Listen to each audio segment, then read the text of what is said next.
They'll let me go live this time. The broadcast is live. That's what it says. Debatable. Can we confirm?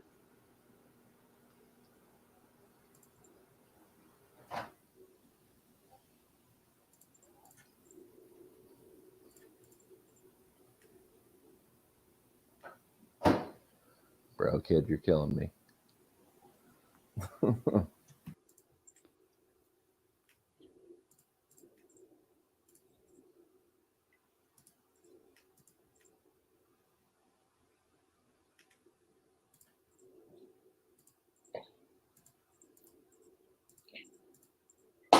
This is weird. It doesn't say like upcoming or anything like that.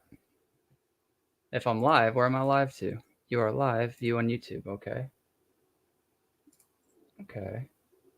Watch us have been live this whole time. Oh, okay, so we're live, but I think we're at a... All right, we are live. This isn't the location I thought it was going to be at, but that's okay. We can rock. We can roll with it. We can rock and roll. Yeah. I'll just post that in the chat. Boom. Go to the Discord. Let me send it to you guys as well. That's the new link. Oh. Okay. Yeah, I don't know. It brought us to a different location, but at least we're live. Not sure why I did that.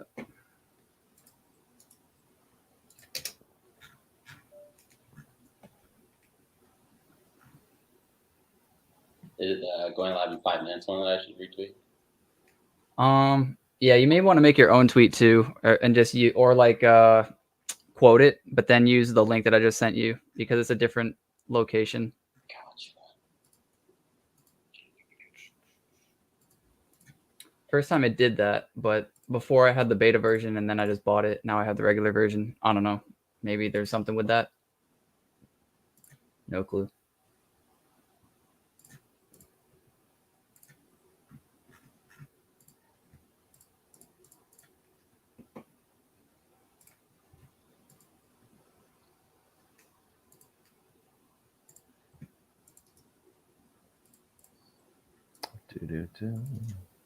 So how was your guys' day? All right?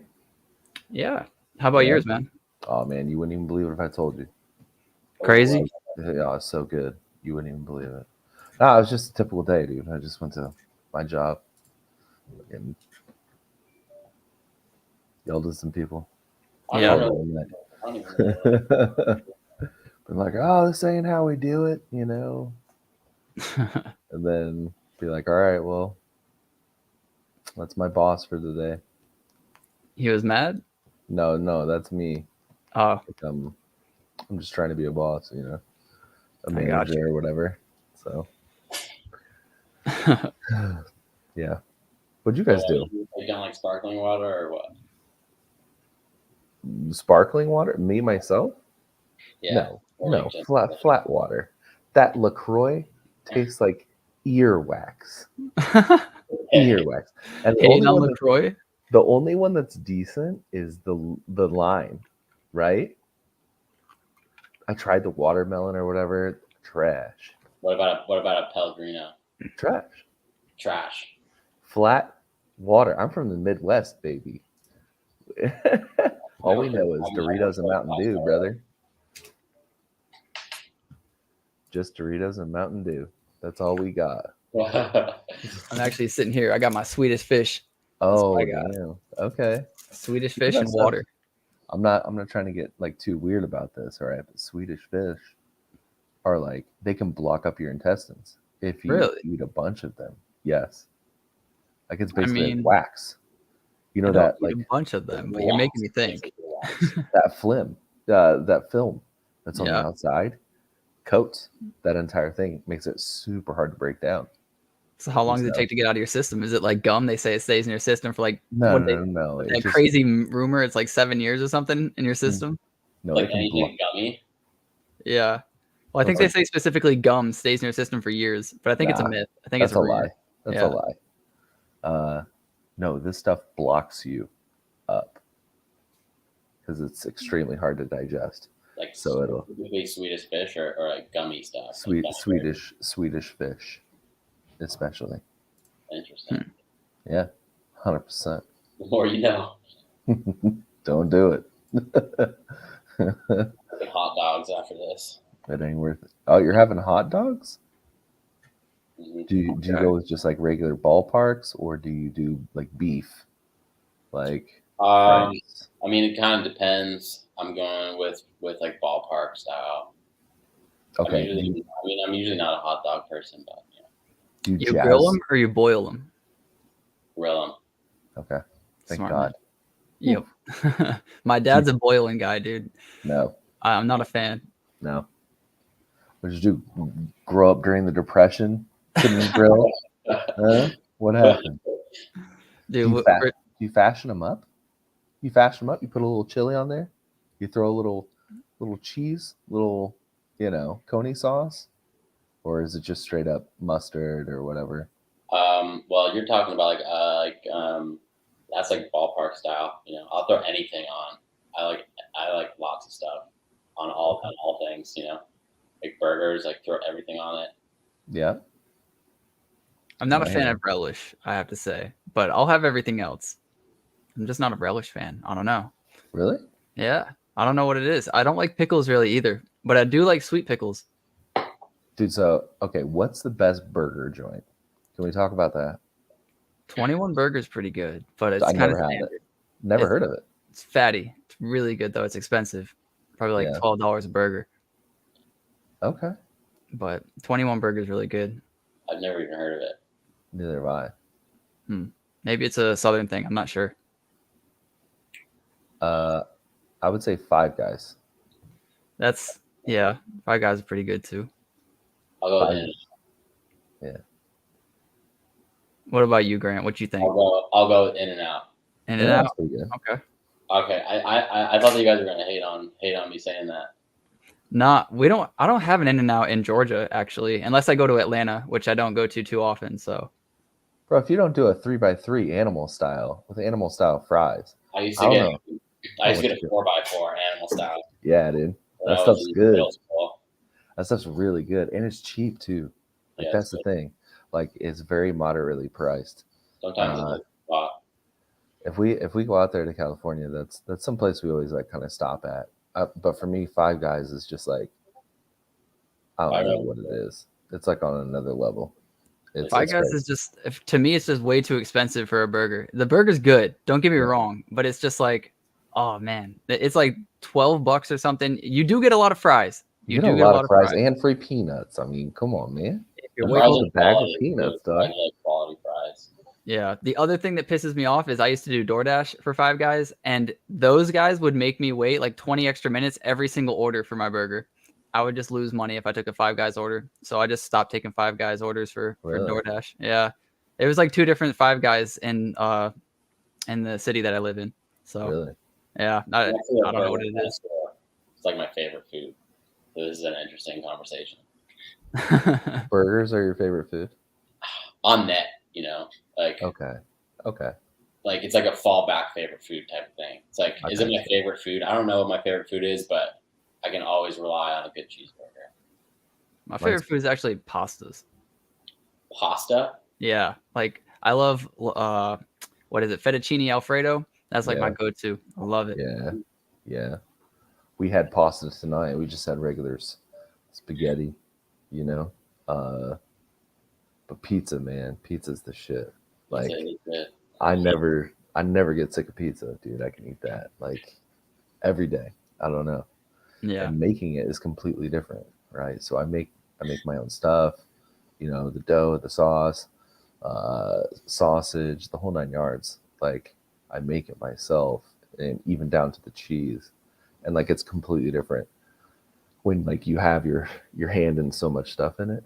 Like it means a lot more to you, I guess you would say. So, dude, pizza for me, top tier. Plus, it's gamer fuel, right? And burger's not necessarily gamer. You can always divide it too. Like you can divide the pizza like super easy. Yeah. I mean, you got the right idea. Food. And you can put anything on pizza, almost anything. Yeah, you can. I'm gonna go with buffalo wings, like spicy buffalo wings. Are those messy though? They're messy though.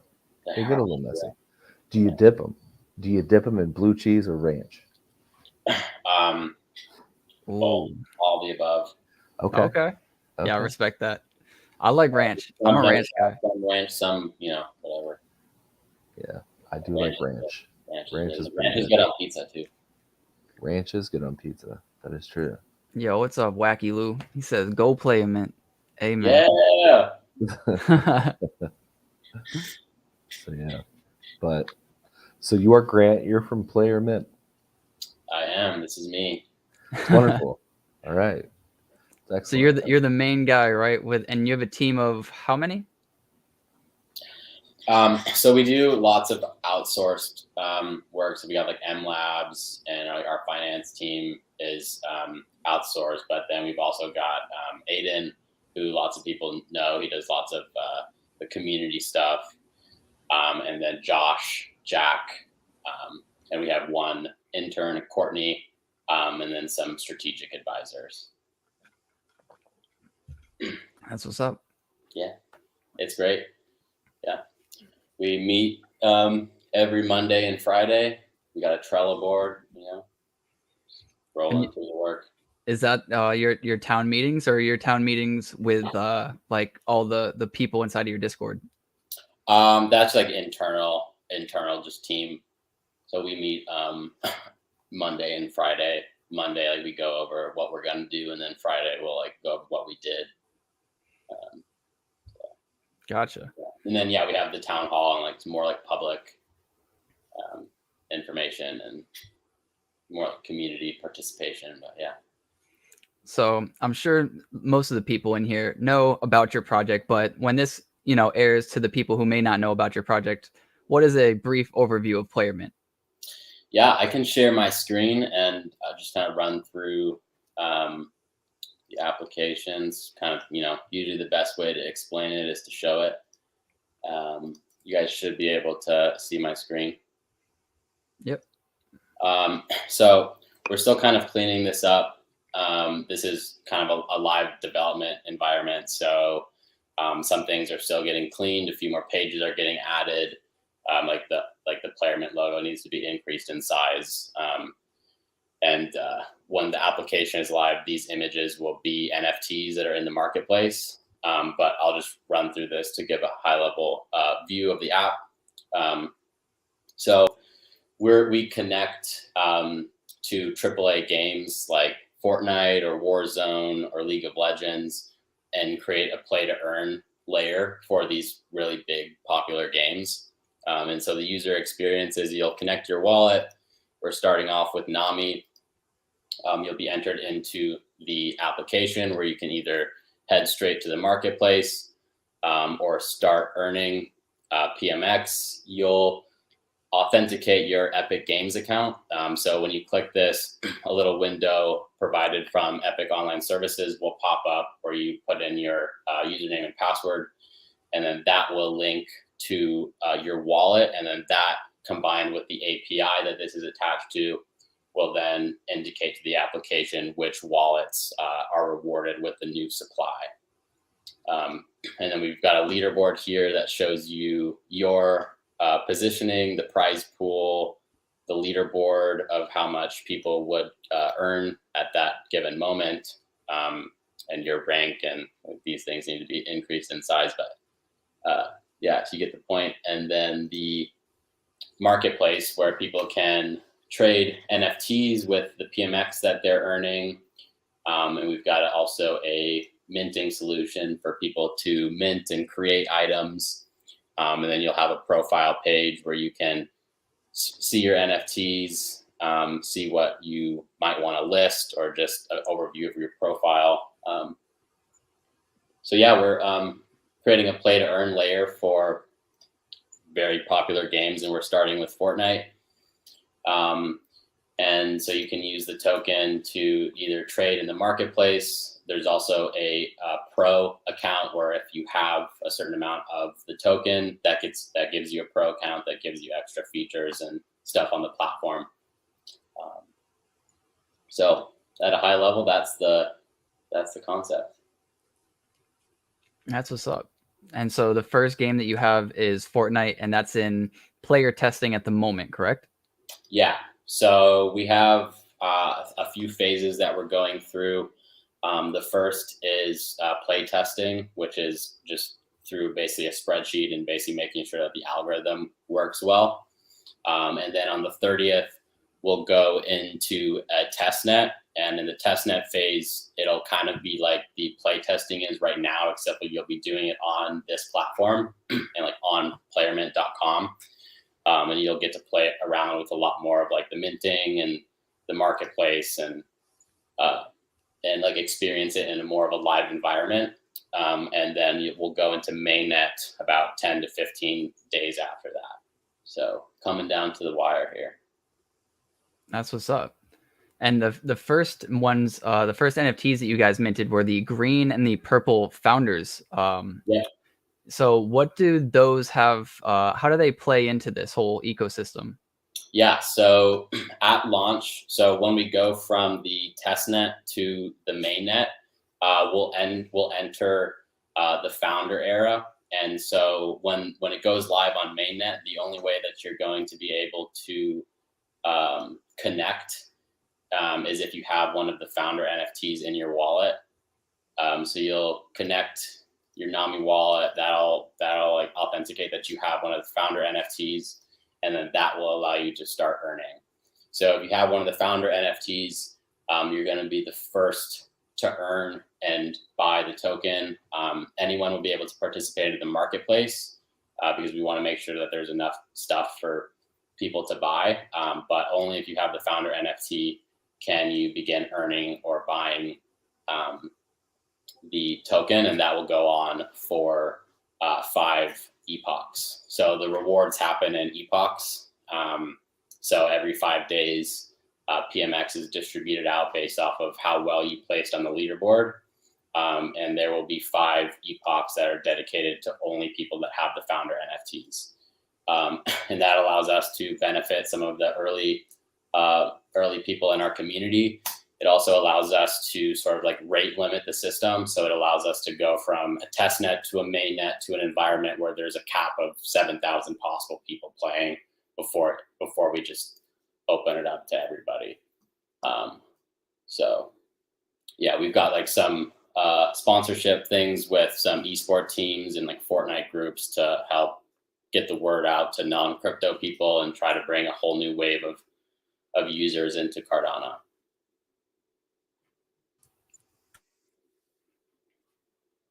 So, when dealing with like let's say Epic Games or whatever, obviously they're kind of like this huge entity, and you're kind of starting off small. How do you approach them, I guess you would say, as opposed to somebody maybe who's already familiar with the Cardano space about like what you're trying to do, or because you do have to get authorized to do these sort of things. Is that correct? Yeah. So we as a team have good connections throughout like the gaming industry and like the established traditional gaming world. We also to show you how the API side of it works. Here, let me share my screen again. So we work with this company called Overwolf, and they work with game providers and game studios to maintain APIs that developers can use. So that allows us to have an API that's approved by the studios for a whole bunch of different games, which means that we don't have to maintain the API ourselves for all these different games, and we have one kind of point of both communication with all the different games and someone who's maintain like a group that's maintaining APIs. And yeah, Overwolf gives third-party application builders access to game data for lots of different games. So as far as communicating with Fortnite, we have like our own internal means, and then also Overwolf does that as a part of their business and for the groups that they work with like us. So we also communicate with them. That's awesome, dude. So I was knowing because I was trying out the beta testing for Fortnite, and I think it was It was back when there was like no building, but I think it said you couldn't play arena. You had to play a different game mode to get listed onto, or to have it count for the leaderboard. What was like the reasoning behind, you know, picking like one game mode over another?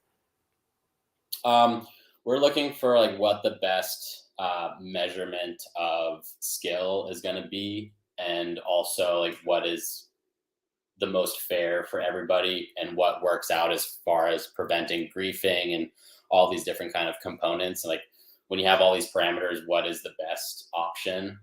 And like that'll be different kind of game to game. Like arena, for example, makes it harder to like smurf. And then we like also you can earn hype points in Fortnite, like in the arena mode. But what we ended up doing, because the Overwolf API didn't directly deliver the hype model, we basically reconstructed it with all of the data that goes into making up hype, and then delivered that as a Playermint skill point, which is basically hype, except for we took all of the individual things that make up what Fortnite delivers as hype, and packaged it into something. It's like a deliverable thing, if that makes sense.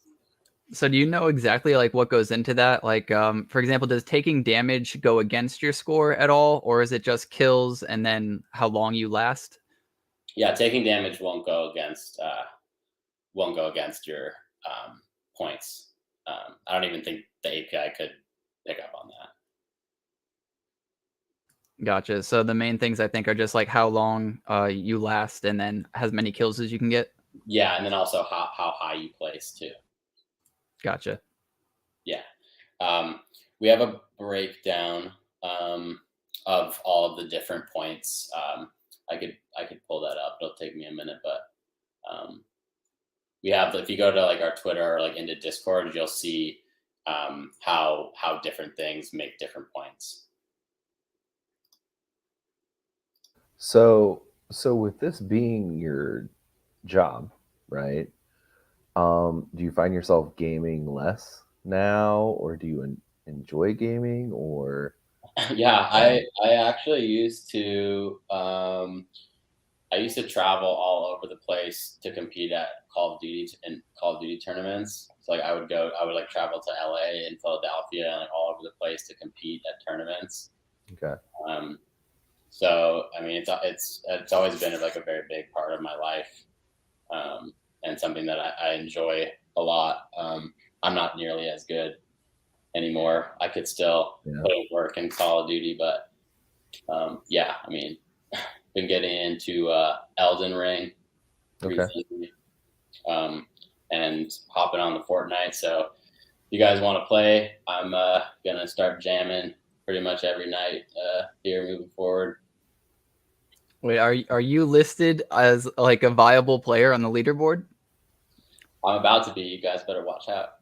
Hey, that's what's up. Are you good? Like, do you play competitively at all, or do you just play for fun? Or I just play for fun now. I used to play like very competitively, like for money, but not anymore. Gotcha. But I went pretty. We should team up and jump in. Yeah, I'm down, dude. So I was originally like all a controller player. I hated using keyboard and mouse on any video game. I just thought it would be like too difficult.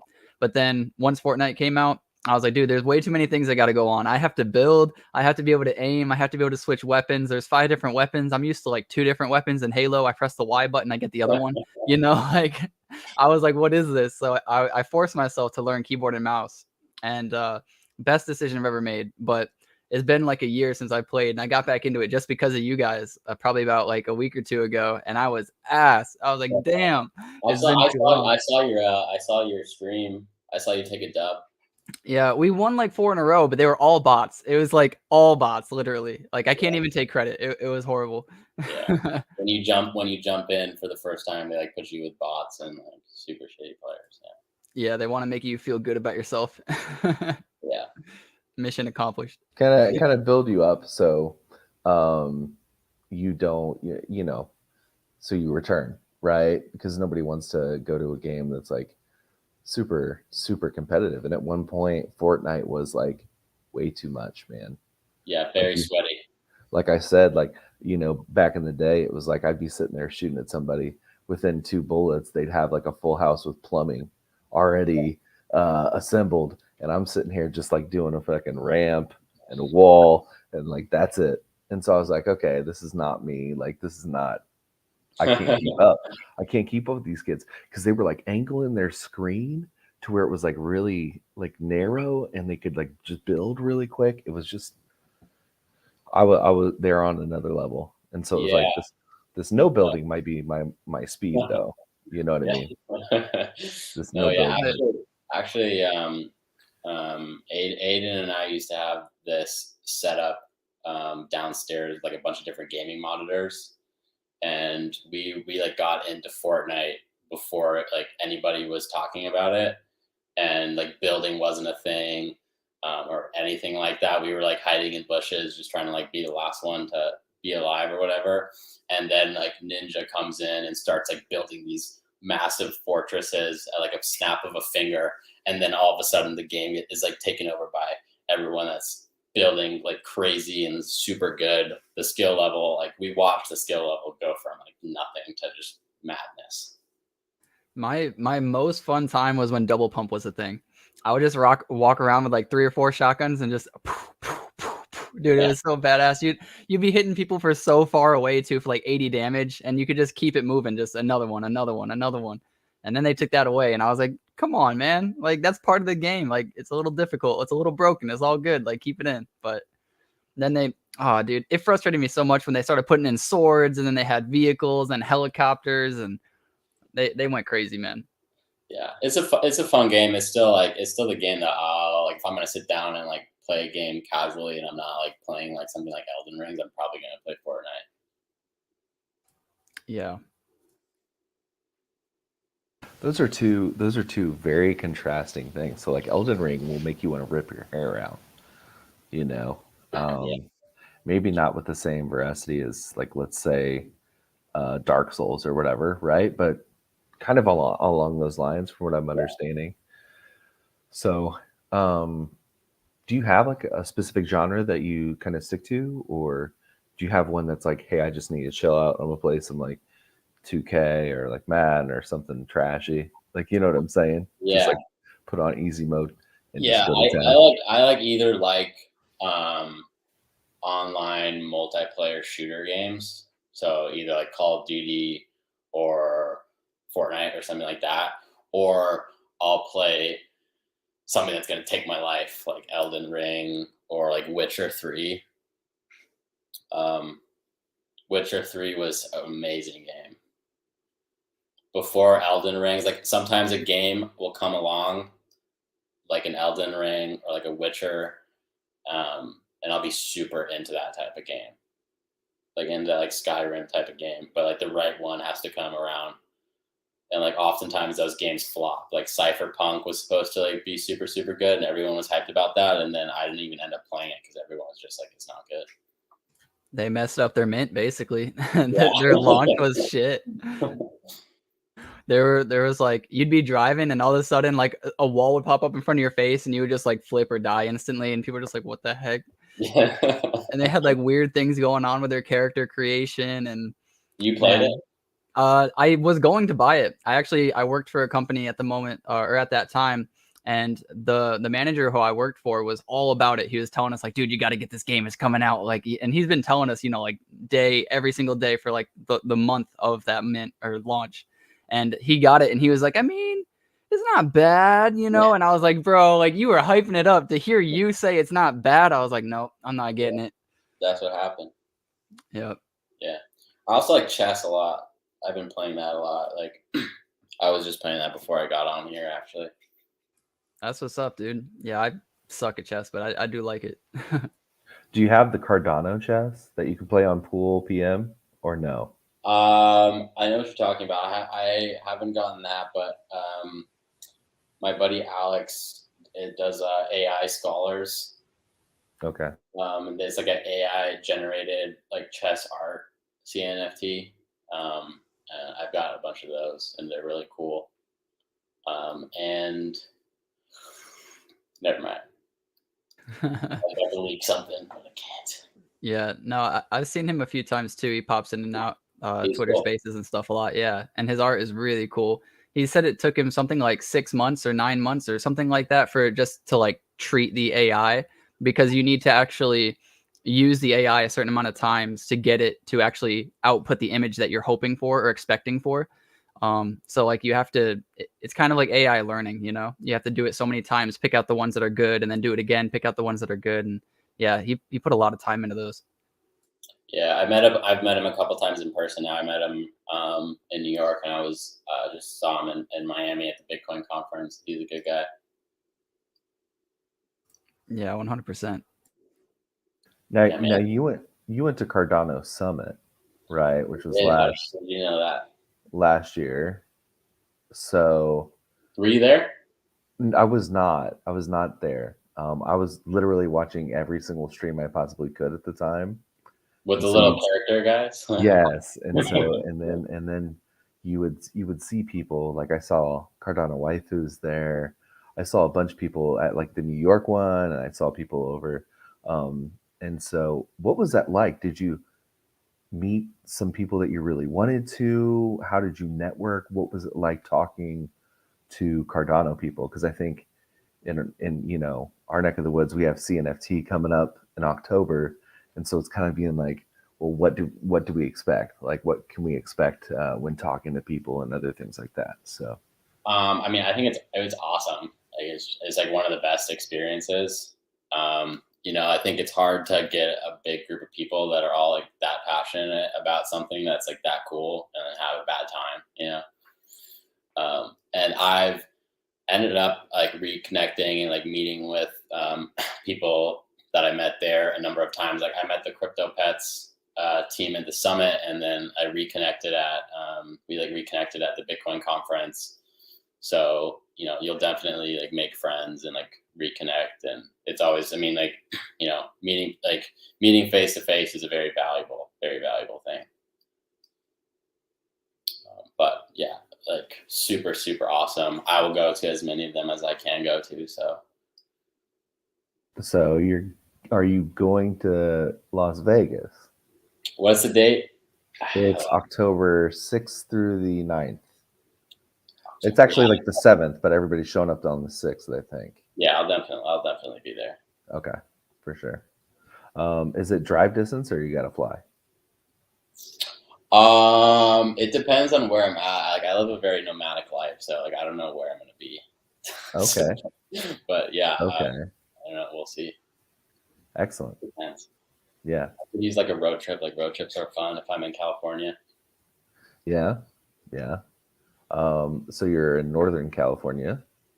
Is that correct? Right now I'm in Washington State. Oh, nice. So, Washington State.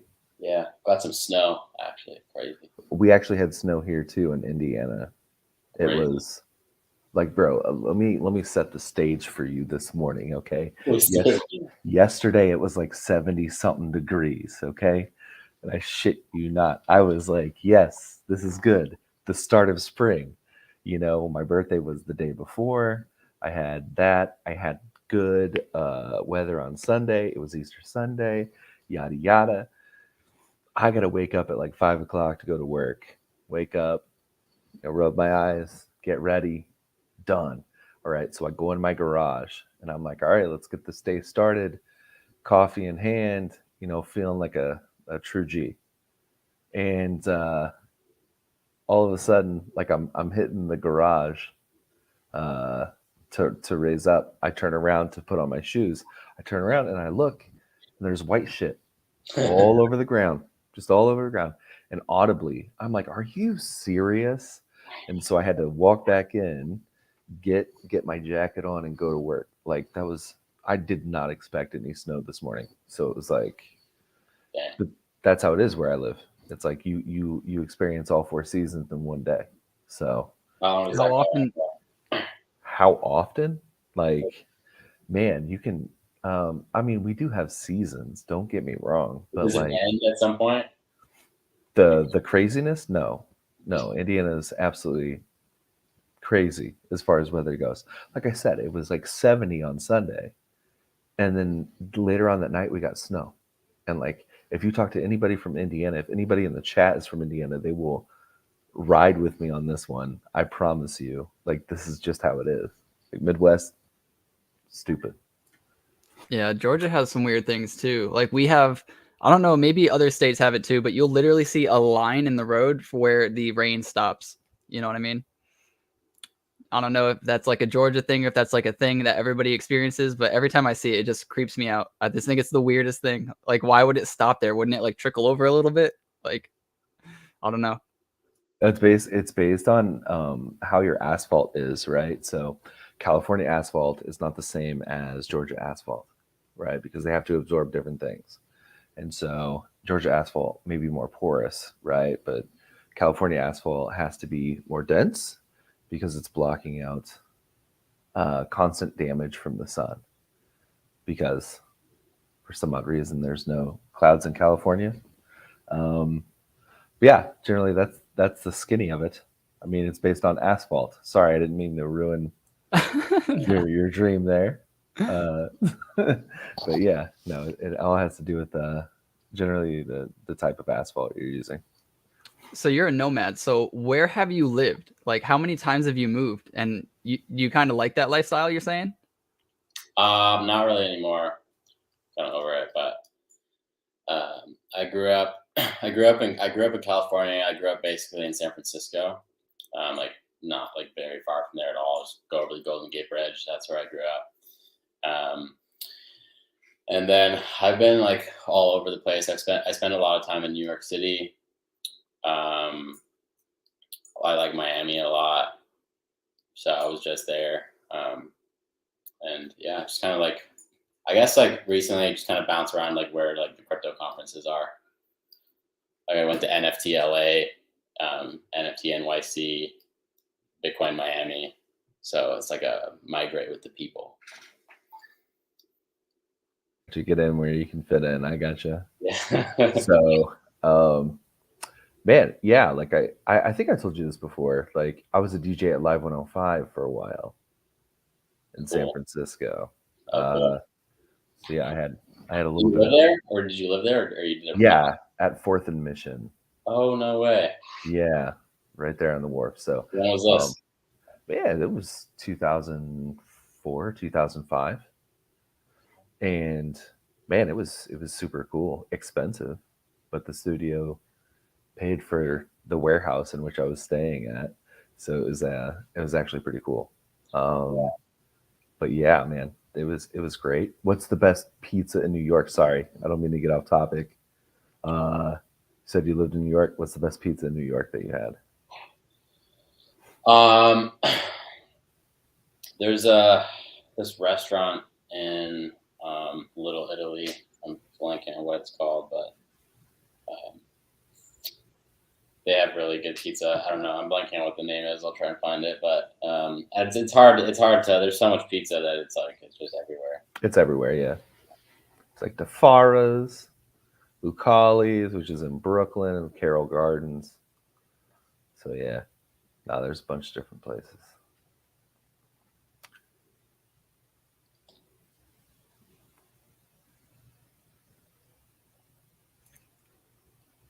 It's all good if you don't find it. Yeah, it's fine. Because I know, like, as soon as you want to find it, it's just like never gonna find. But so, do you mint NFTs a lot? You know, yourself? Oh, myself. Like I buy them. Yeah. Okay. I got a Havoc most recently, like the other day. Those are cool. Okay.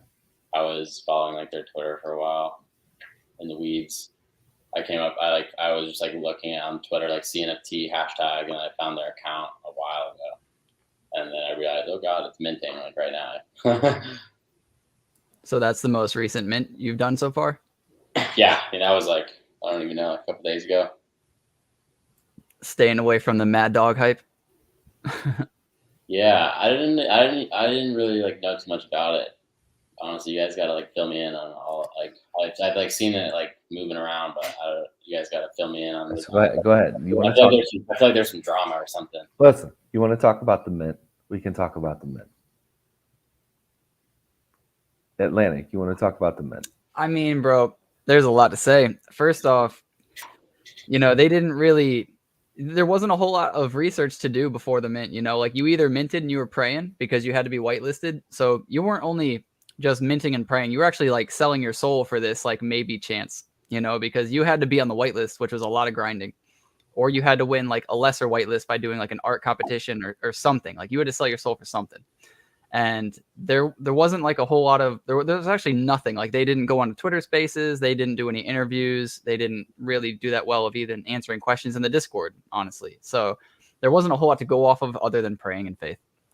So people who were like, I'm not minting this, I was like, I 100% get you. I'm not telling you to mint, but I'm gonna mint just because the numbers are adding up, and as long as they don't rug, I should make some good money. So yeah, I was on the tier 1. I got 10 of them. How did you do that? Honestly, they were like, hey, do you want to make a video? And I was like, I'm going to make a video anyways, but do you want to shoot me a whitelist? And they were like, yeah, sure. And I was like, all right, cool. So it was just like no effort at all. It was just cool. Dude, I want to show my dogs. All right. I know this is about Playermint and I am sorry, but bro, I am triggered right now. All right. Let me find a way to see dogs.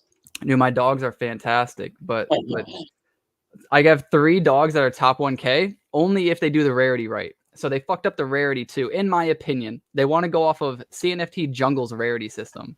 So hold on. Favors 5 traits and in your 5 traits. Let me talk to you about this. We can get into the mint, everything that goes on, right? As far as the stuff goes. And I don't have any sort of inside knowledge. I don't want to sit there and say anything other than the fact that like I've minted things and I've been experienced in the realm, right? And so when they minted, I knew something was kind of messed up. And I think what happened was their dev team was a little inexperienced. They were in over their head, and thought it was just going to be something easy. And there's no way you can absorb that much hype without something going down. And so when it went down, they didn't know how to fix it because it takes somebody like a seasoned mentor to do these sort of things. And like it was down. And so what happened was you have 2 options at this point. And I talked about this. You have 2 different options. Okay. You can either be really transparent with the community, talk to them, give them constant updates and this, that, and the other. Go ahead. Oh, sorry. Go ahead. Cover your dog there. No. I'm just mad. All right. How is this 1,326? And then you go over to CNFT tools and it's ranked 301. And that's not even the worst part. All right. This is the worst part. This dog right here. 2888. 2888. Let's look at this. Top 60. All right. Now look. Sorry, I'm popping off. This shit got me heated. And we go over here. Look at this. 1,136. Not even in the top 1,000. Are you kidding me? Click on it. Just click on it. Okay, now zoom in a little bit because I don't think people can see those stats. Okay, now look. You have a 2%, 1.4, 1.1, 1.2, a 3.5, right? Go back to that one that was 301. So how many do we have? Hold on. 1, 2, 3. We have 3 stats, right? 4 stats, basically at 1% or lower, right? Go ahead. Click on that one. Now tell me, how many 1% stats do you see there? 1, 2. Okay. 3, maybe. Regardless. The biggest thing and the only thing that counts, right? Like, look at that. How is yours less rare than that one? Right? No, I just don't like that. Look, if you type in like right here, where is it? Trait count, and you go to 5, all of the 5% are top 1,000. All of the 5% based on jungle. That makes no sense. Makes no sense at all. Just because they're 5 traits. Plus the 4s. Yeah, and then the 4. So anything that's a 6 trait is out of there. Even if it's all 1%. It makes no sense. That shit is not fair. That shit is bullshit. Are different traits like trading at a premium? Like I'll often see like someone might not be the rarest, but say for example, fur is the most important. Then fur will be like the fur ones will trade at a premium, even if the rest of it isn't rare. Yeah, I don't know exactly like which traits are better, but the fact that I have a gold one that is like 3 or 4 1% traits and it's not in the top 1,000, but any of the ones that are 5 traits are, it gets me heated. Not a fan. Not a fan. But they do say that they're fixing it. They're not sure what the rarities are going to be. So I'm hoping they go by tools like everybody else in the world, but no, they want to go by jungle for whatever reason. Probably because they saved their skin when they messed up their mint. So I don't know if you knew about this, but their minting service broke instantly, and then they tried to mint it all manually. And within the first 6 minted, they minted 3 number 6s on accident. So they already had 3 duplicates. And so they had to like hit up CNFT Jungle, or CNFT Jungle hit them up and was like, hey, we'll fix this for you, but we have to change your policy ID. So then they had to delete their old policy ID. Any of the ones that were minted before, they had to give refunds to. Some people bought those original ones for thousands or like 1,000. So they had to give refunds to the people who bought off the aftermarket as well. And like, it was just a giant freaking mess. Damn. Yeah. That's we want it to go. I mean, it seems like they're trading higher, right? Like that didn't blow everything out. No, they're doing well, but that I'm just frustrated with the with the rarity traits a little bit. The mint went poorly, but it got handled, and now they're all distributed. So I'm cool with that, And they didn't rug, so that was all I wanted. But we can get back to some player mint things because I did. This is fun. I like this. Yeah, Sil's yelling at us. Yeah, he's like, "Can we talk about player mint?" And yeah. I'm gonna tell this dude to shut up. I gave him a free call, so get out of here. Oh shit! No, it's fair. It's fair. But I do want to remind everybody it is a podcast, not necessarily an interview, but we do like kind of tie in both aspects because we're curious as well, and we want to know about player mint as well. But we don't want to just kind of keep it, strictly to an interview style. I'm gonna flip this back and interview you guys all of a sudden. Hey, I'm down, bro. You need to know what games to start playing. So the first game that's working is Fortnite, but that actually brings me to a question. You're gonna have Rocket League and Minecraft as well, correct? So the great thing about the Overwolf API is that it makes it super easy to add multiple games as opposed to having to spin up with a completely new API system every time. So you can go on Overwolf and like look at the listed games, and then you can kind of see the games that we're looking at. Rocket League is a pretty good option because we'll already have the Epic Games online service system in the app. So then that makes it so there's like less development work that goes into adding Rocket League. Because like the two basic components that you need is the API of the game and the OAuth system. So something to authenticate a wallet to a gamer tag, and then something to provide the data of that gamer tag. So basically, yeah, Rocket League is a pretty easy option because we'll already have the Epic Online Services system in the app.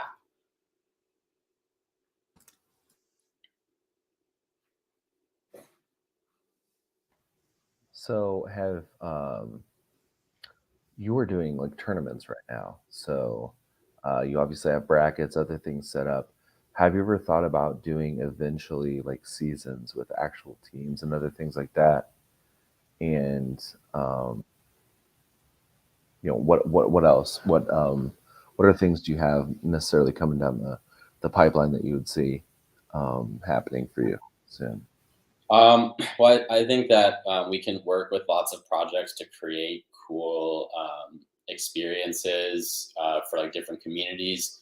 Like you might want to put say you have a mint coming up, you might want to put some NFTs into the prize pool so that not only are people earning the PMX rewards, but they're also earning like the NFT of an upcoming mint.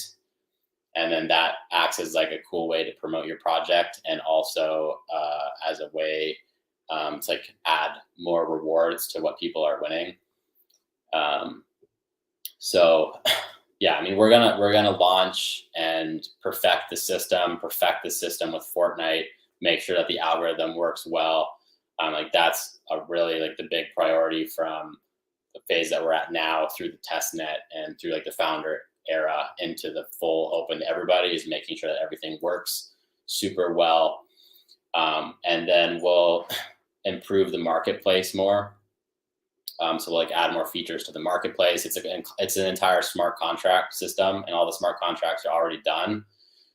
So like the minting of NFTs, the trading, it's all Plutus smart contracts. And then we have like I was saying, we have like a pro model, where it's like if you own the token that and you hold it, you get like additional features, and like we'll continue to add stuff to that. And like that creates like a token sink. So you have more and more people that need to have it. Like the user base is growing. And yeah, I mean, we just want to make a super, super fun experience that can bring a whole load of people that aren't in crypto at all or in Cardano into the space. So like we're going to be doing lots of marketing that's targeted to like gaming people, as opposed to like just in the Cardano world.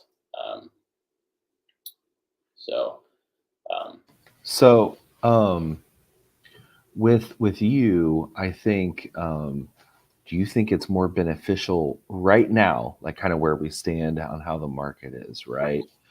Would it be smarter for you guys to focus on the individual players, or actually syncing up with an actual game development company and kind of going from there?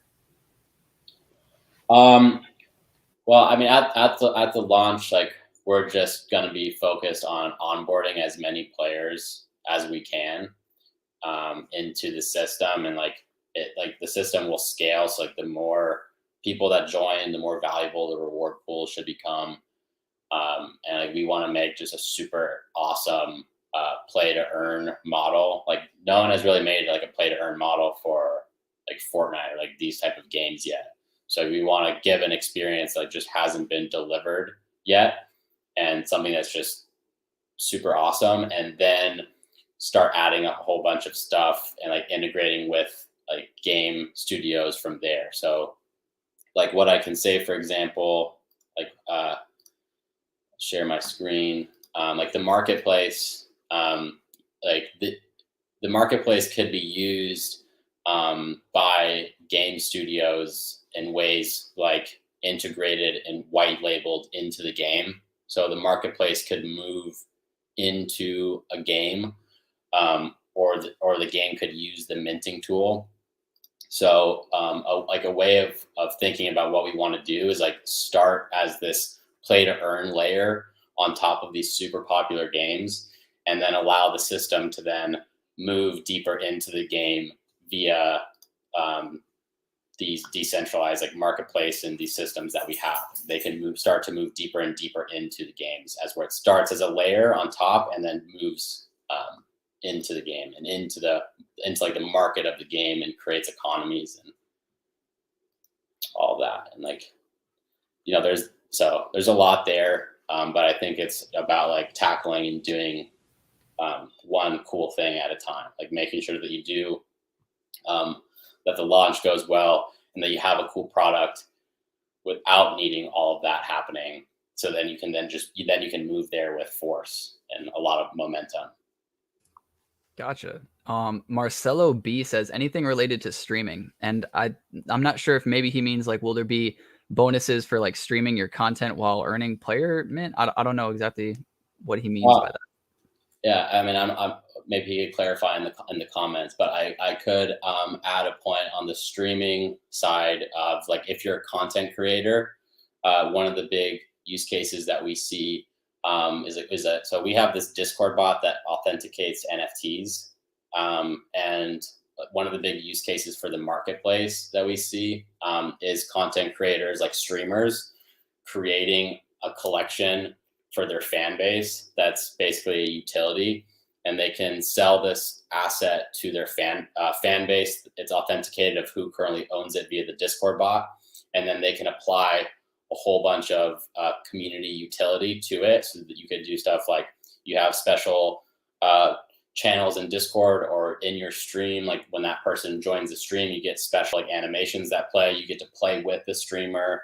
You get like whatever kind of benefits that you can think of. And then that kind of creates like a subscribe button that's an asset where you can buy it. It gives you all this benefit with the creator. And then you could also sell it if like that community grows in size. I also like kind of think of that as like a Web3 Patreon kind of, where it's like a new way of like creating this connection between a fan and the creator, and like having it be an asset rather than just like a subscription. So I don't know if that was even close to what he was trying to get at, but that's something that like we see for streaming, is the ability for streamers to create those NFTs in the marketplace. So could those NFTs be like, let's say in Fortnite's example, could they be skins that then could be implemented into Fortnite that you could wear, or is it not yet, going down that route? Well, but that model I was talking about, like if you're like a Fortnite streamer and you want to make an NFT collection where like it gives your fan base utility within your community. But we are talking with different groups about skins. So yeah, lots of video game items. So when I spoke to one of my stream buddies, he was on Apex Legends or whatever, right? And so and he's like a prominent streamer. And so when I spoke to him, and I asked him about kind of NFTs and gaming and other things like that, he was very hesitant about it. How do you address that issue? I think like, so the subscribe, right? Like the Patreon part, that would be really, I think, a great thing. But like when dealing with skins, right? I think it's like a lot more complex just Right. because of the game is going to want to get its cut and stuff like that. Yeah. And so how would you possibly like bring it up in an advantageous way to where it could actually happen? Because it seems like the players are kind of hesitant about it because it's crypto, right? And then the gaming companies are kind of like, I don't know, it's crypto and microtransactions, and we make millions of dollars just based off that, and they know, like, as soon as the server shut off, that's money people have kissed away. You know what I'm saying? Like, it's gone. How do you try to convince people, or like, what do you think is the best mode?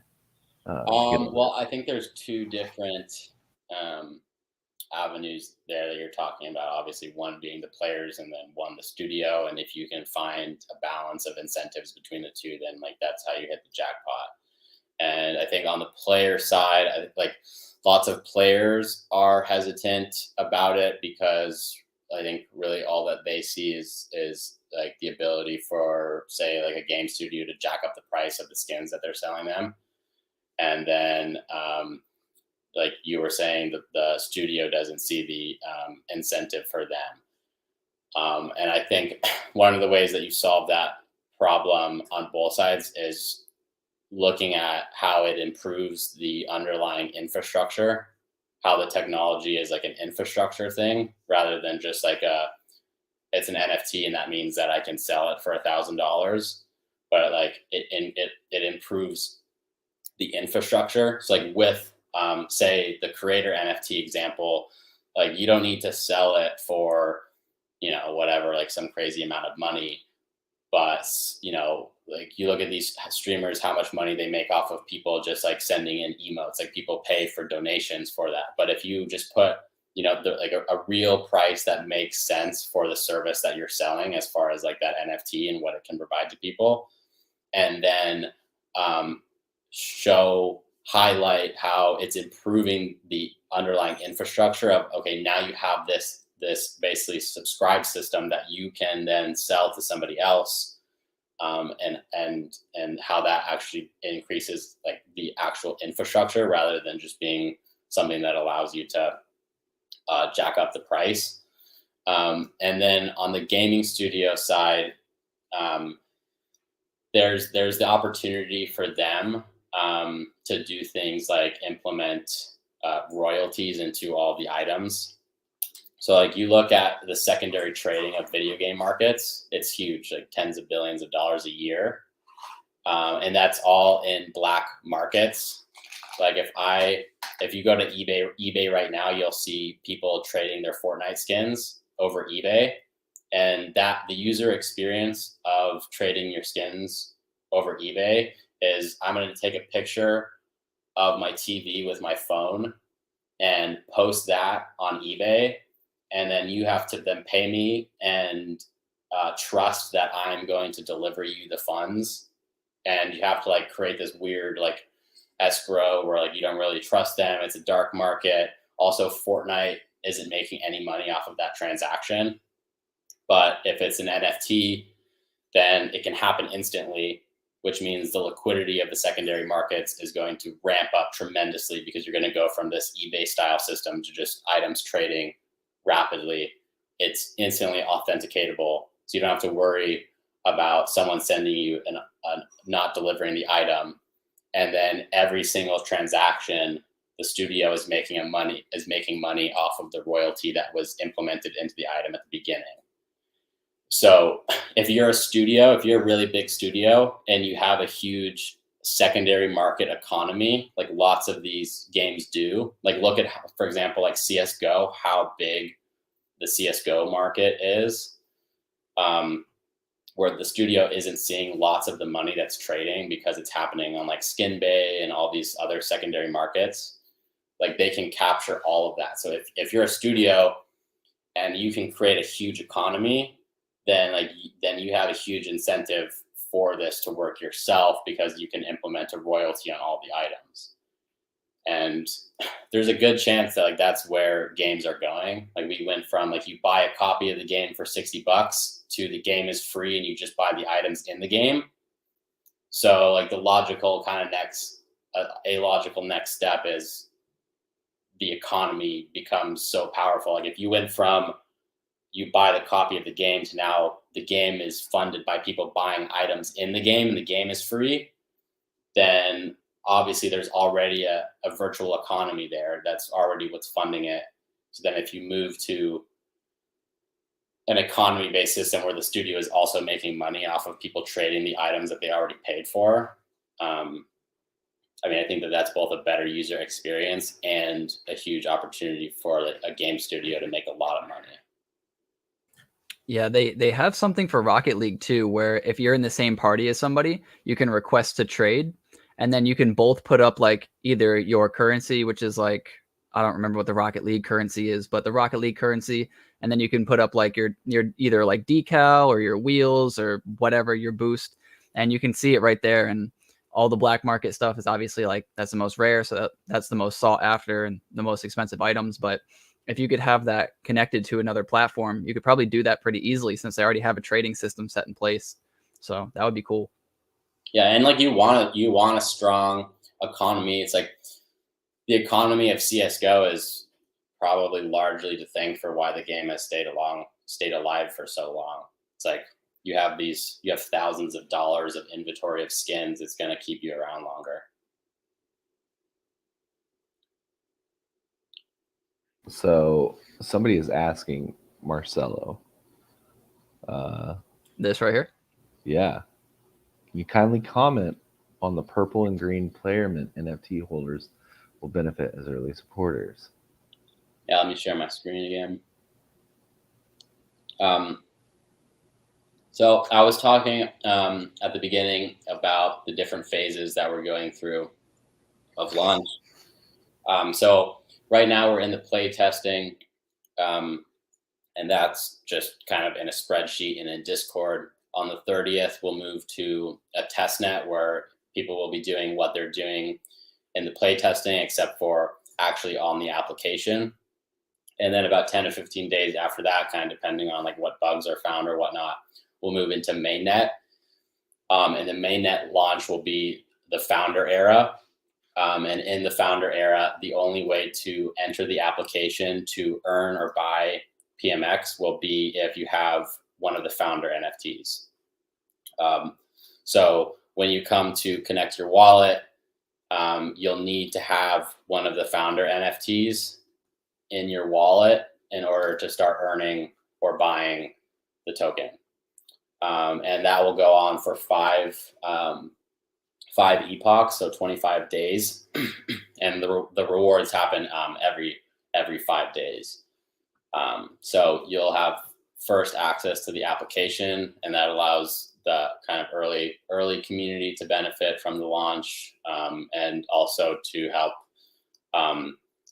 release the system in a healthy way, where you go from testnet to mainnet and have the mainnet be restricted to 7,000 possible people, which makes it easy for us to then learn how to scale it as it opens up to everybody. So that will be the huge benefit of the founder NFTs at launch, will be the fact that you get first access to earn and buy the token. And then the founder NFTs are an ongoing thing after that, where there will continue to be benefits for having it, just in like how I was talking about, how like some community leader might make their NFT for their community that has a bunch of utility. That's the founder NFT for us. And at launch, yeah, like we're gonna have a founder era launch. Does it make you better at video games? Say yes. Yes, it actually will. Let me explain. This is true. Basically, it will give you a financial incentive to play more, thereby making you better at the game. It's the Air Jordans approach, man. You wear the Jordans, you can jump higher, man. You can dunk just like Jordan. This is true. So is there going to be, what's the benefit to holding a purple over a green? So the purple comes with Playermint Pro forever. So if you have one of the purple, when you have one of the purple NFTs in your wallet, then you'll always have Playermint Pro. And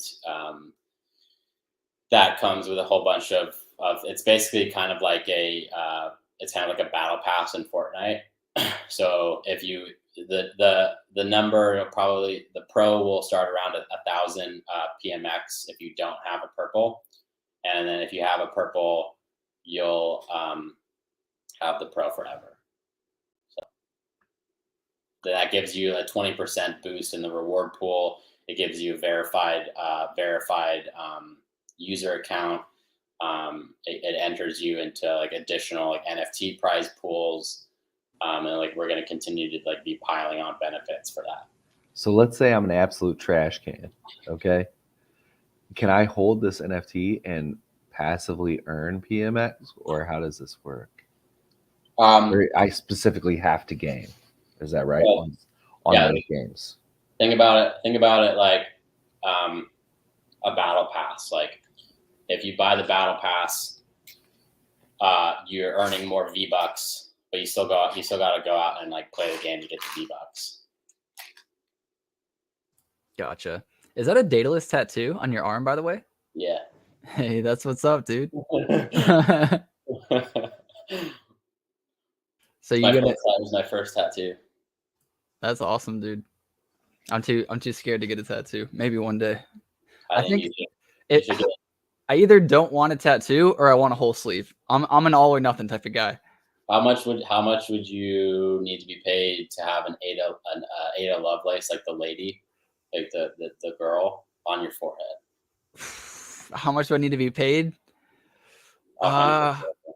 Man, no less than $1 million. No less than $1 million. And I know people are like, $1 million's not a lot, dude. And I know $1 million's not a lot, but I believe in myself for investing, and I'm gonna invest the shit out of that $1 million. Yes. Yeah, I don't know if I can do that. My job options would like short up. Oh, but is she kind of cute though? She oughta kind of that right there. On my forehead, on my dome. Yeah. What about on your arm? On my arm? On my arm's not too bad. 500,000 on the arm. Are you kidding me? No way. What? I would put that shit on my arm. You hand me $700. I'll put it on there. Bro. Hey, man. This is free real estate right here, baby. Bro, you see this arm? This is a 5-trait arm. This is a naked arm right here. All right, how rare this is? Absolutely disgusting. Yeah, no, I understand. But yeah, so you don't have a tattoo. You got one tattoo or you got multiple? Because they're addicting. Tattoo. I'm gonna get one. I have one. They are addicting. Yeah. So how old are you, Grant? I'm holding off for now. I'm 22.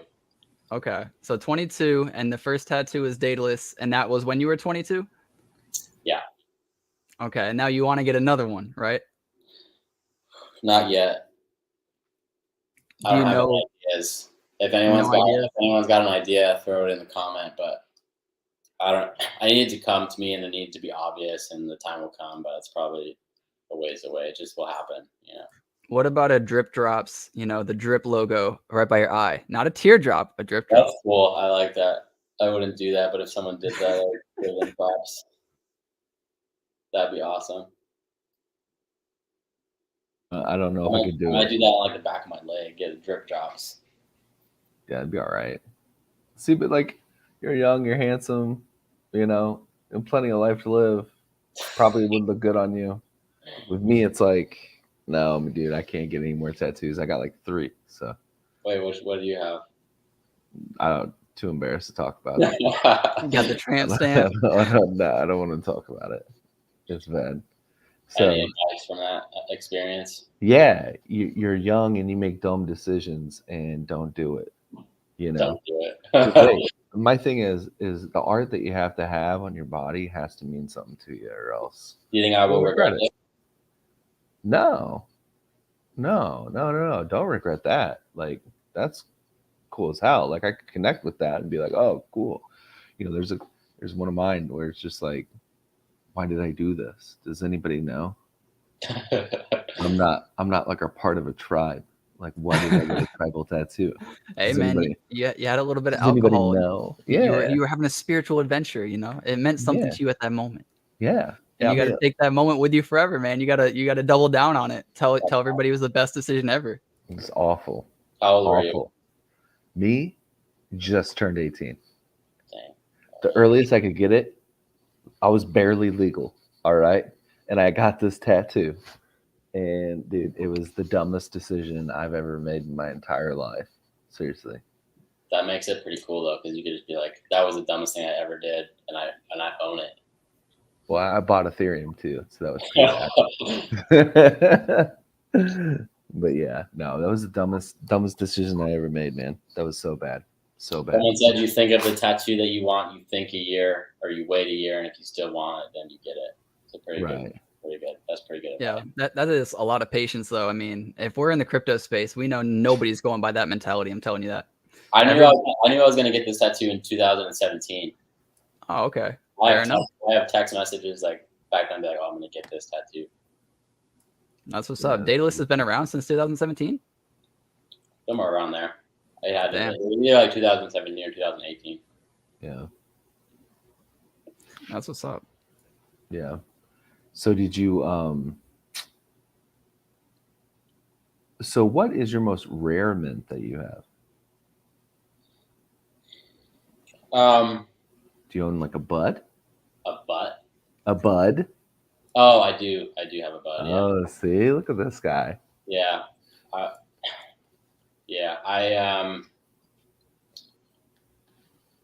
was following the NFT thing pretty early, and I waited a very long time, and it's one of those things. I feel like with NFTs, it's pretty hard to buy your first one, and then once you buy your first one, it's all over. It's over, game over. All of your ADA is gone. Did you mint a bud or did you buy it? I had to pay about a 3,000 floor, or not bad. 3,000, I think. Not bad at all. You own any clays? I didn't get a clay. I should get one though. Yeah, they're back down from their, what was it? Did it peak at like 3,600? I think now it's back down to like 2,700 or something. I should have bought another. I should have bought another. I should have bought some more buds at that time. I knew it. Like, oh god, I was telling everybody, I was like, this is like gonna be the crypto punk of Cardano, and like I'm preaching. I need to I need to be better at like when I like have that kind of conviction, like sizing up the bet a little bit more, I guess, maybe. Strong floor though, 6,000. I mean, practically doubled your money. Okay. Yeah, I mean, I bought one like a pretty good one. Creep down just a little bit. This was a while ago too. Like this. See, it's 1373. Also, ADA was way more. Click on that one. Click on that one. Oh, that's on sale, boys. Right now. Okay. Let's go, baby. My man's selling his space bud. Okay. Well, one of them. One of my buds. Just one actually the floor at the time. So I bought a red money iBear. So the floor was for like the bears, not for whatever. I don't know what the floor was at that time. At some point, those bears were going for like 30,000 ADA or something like that. Trying to see how I can look it up by the bear. It's called Money Bear, I think. Money Bear? Money? No. Or greedy iBear. That's what it is. Greedy. It's greedy. It's greedy. I think it's in properties or something. But it's greedy. It's greedy bear. I don't think you can look it up by trades. It's like a. Oh well. But yeah, Space Buds, man, and freaking Clay's. What did you think about the Snoop Dogg thing with him coming over? Did that kind of like take you by storm too, or were you like, oh yeah, I kind of knew that was going to happen eventually? I don't know. I was pretty casual about it. I was like, I knew this would happen eventually. I don't know. Do you guys think that? Do you guys go with the theory that he was wearing the like Cardano thing at the Super Bowl? You know about that? I don't know what you're referring to, actually. Clean, you're muted. No, I'm not. There you go. Sorry. I don't believe it for a minute. Like, I don't think he was. I'm talking about that. Yeah, at the Super Bowl. Yeah. I don't really believe it either. But. Yeah, I don't believe it either. But I mean, it's cool if he's into it. But yeah, I think the Super Bowl was the Super Bowl. Was a coincidence.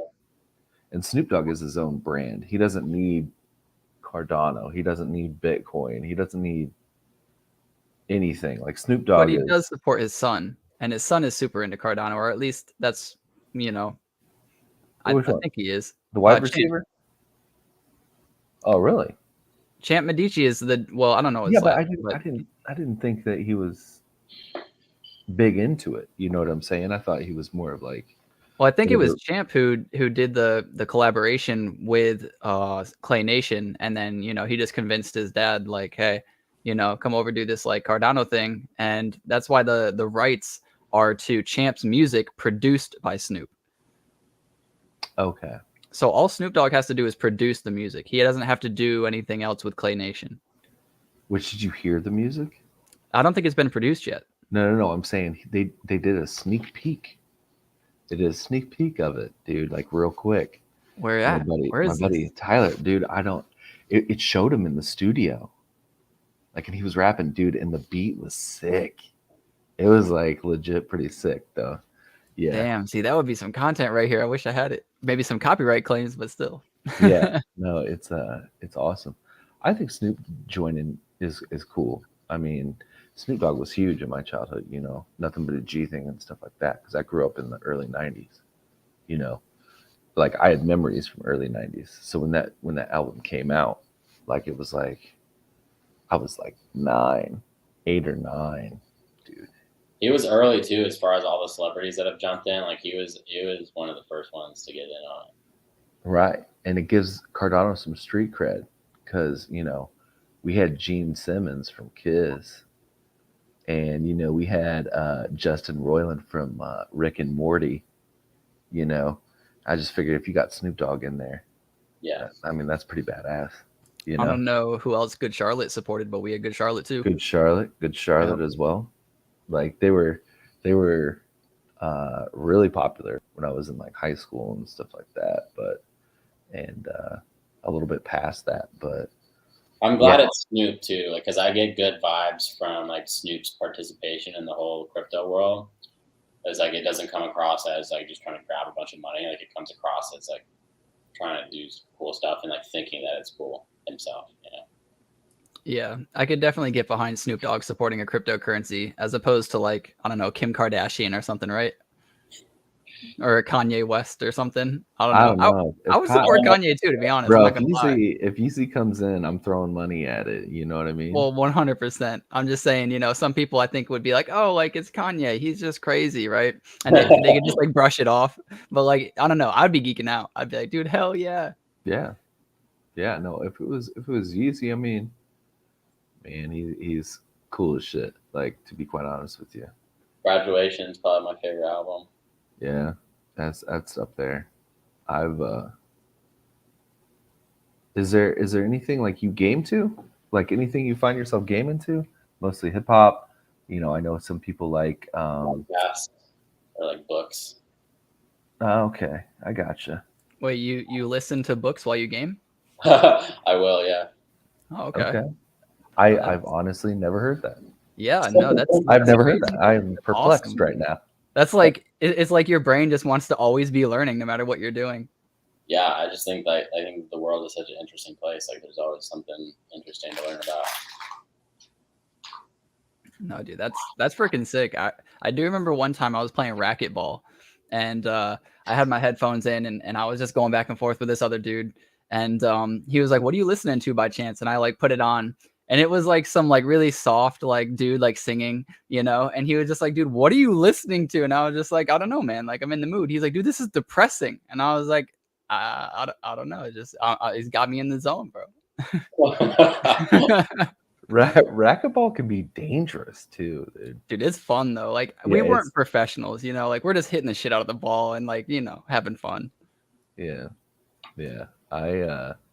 Man, racquetball. I've seen, dude, that thing was huge. That sport was huge with like middle-aged men in my town. It was like they would always like buy, you know, there'd be like 20 of them every Saturday, just like straight grunting down the hall. This is a thing all over the place. Dude, and it was nuts. And they got after it. We're talking like, bro, high shorts with the knee socks, and like sweating with the sweatband, and just like, come on, Terry, you know what I mean? Like, just like fucking getting into it. Man, what was the last time you guys got like really excited for something like that? What would that be like in your life? Like a sport? Like a sport or an event or something like that. Something that really got you hyped up, would you say? You go first, Atlanick. Oh man, it's honestly sports do it to me too, but video games do it to me more often just because I can devote a lot of time while I'm sitting around. You know what I mean?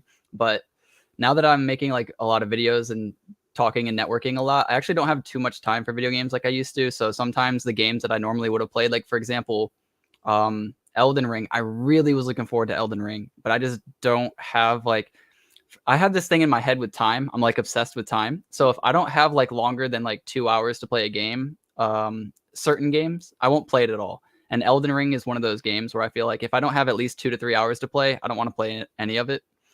Just because I feel like it's going to take me like a full hour to like learn certain levels and like, you know, figure out the enemy's patterns. And like, I don't want to get out of the zone until I figured out his pattern. You know what I mean?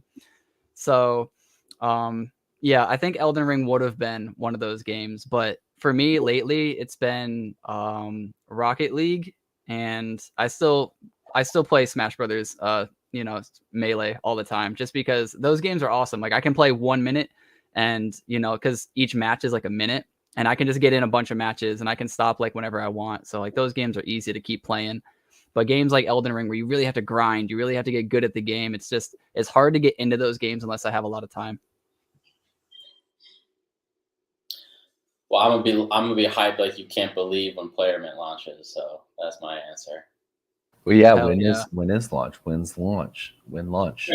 When launch? Well, we have, like I was saying, we have the test net. It's going to open up on the 30th, and we want everybody to participate in that. And then we'll go main net for the founder era about 10 to 15 days after that. Okay.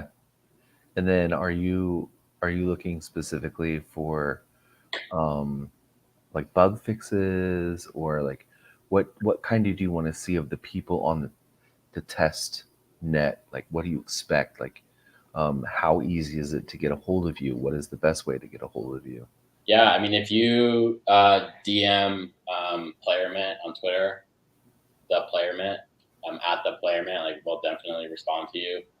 Another big thing is that we're looking for NFT projects that want to launch off the marketplace, and we're talking to like a whole bunch of projects, and we'll be like announcing a lot of like who's going to participate in the marketplace pretty soon.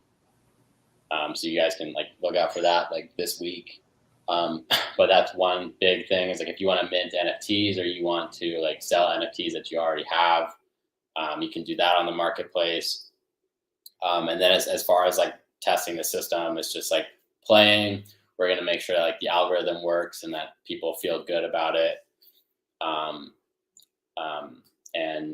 Yeah, just testing around, like saying, oh, this needs to be fixed, or I don't like this, or can you guys change this? And we'll get to it. Yeah, I think I just thought about this. First off, I don't think I answered your question because I went to a video game instead of a sport. So I'll say Ultimate Frisbee. I was into Ultimate Frisbee in college, and that was pretty fun. It got me excited for sports again. And but I wanted to ask Grant because I think we asked you another question right after that and didn't let you actually answer, like what sport got you excited, or maybe game or whatever. Well, I think the question was just like what hypes you up, and my answer was the launch. But as far as like game or sport, I mean, I grew up. I mean, like I'm a big sports fan. I grew up a big sports fan. We were talking about this backstage. Like I have a lot of a family from Boston, so like sports is a big thing, and basketball. So I grew up like playing sports and watching sports, and like sports like are always hype. So yeah, I mean, I played basketball. I mean, I was probably like the sport that I was probably the best at was lacrosse. And yeah, I mean, I played like pretty much all like every sport that you could think of, really. But yeah, I don't know. I'm gonna be hype on Fortnite, slaying everybody, earning PMX. So Can you do your 90s? I'm gonna crank some 90s on some people. Nice. Do you know what 90s are, Clean? Go ahead. All right, so it's just nerdy talk. It's basically like you have to create the box, the house that you were talking about, how Ninja builds his like houses really quick. Yeah. So it's like basically a rhythm of creating your house. So like you jump as you build the stairs, you land on the stairs as you like turn around and then build like the walls, and then you jump again to build more stairs as you jump and turn around and build the walls. And it's just like a really quick like rhythm, and it basically just looks like with the house. Right. I gotcha. So, yeah. So there was something back in the day, and we had it in 2004, and it was like unintentional. It became like a skill gap, okay? And so it was in Halo 2, and there were different levels to see how good of a player you were, right? There was just like your casual player that was just like sitting there, and then they would know a little bit about positioning, like where to hold, kind of where spawns were at, and what kind of you wanted to look for, right? And then there was like the noob combo people that would sit there with the plasma pistol, charge, hit, and one shot, right? And then you had the BXR people, where it would be like a melee, cancel, and then shoot for a kill. And then if you were really good, you could do double shot and quad shot, which is what I did. Okay. And this separated people so much, just this little thing. And it was essentially you would just be fire, fire, reload, fire, and then hit Y. So you would have to basically claw. Y. Yeah. Or was that Y was in Call of Duty? Kind of, yeah. And it would cancel, and you would be able to shoot, and you would just be able to shoot, and it would come up, and it would cancel like the actual animation, and then you could shoot more.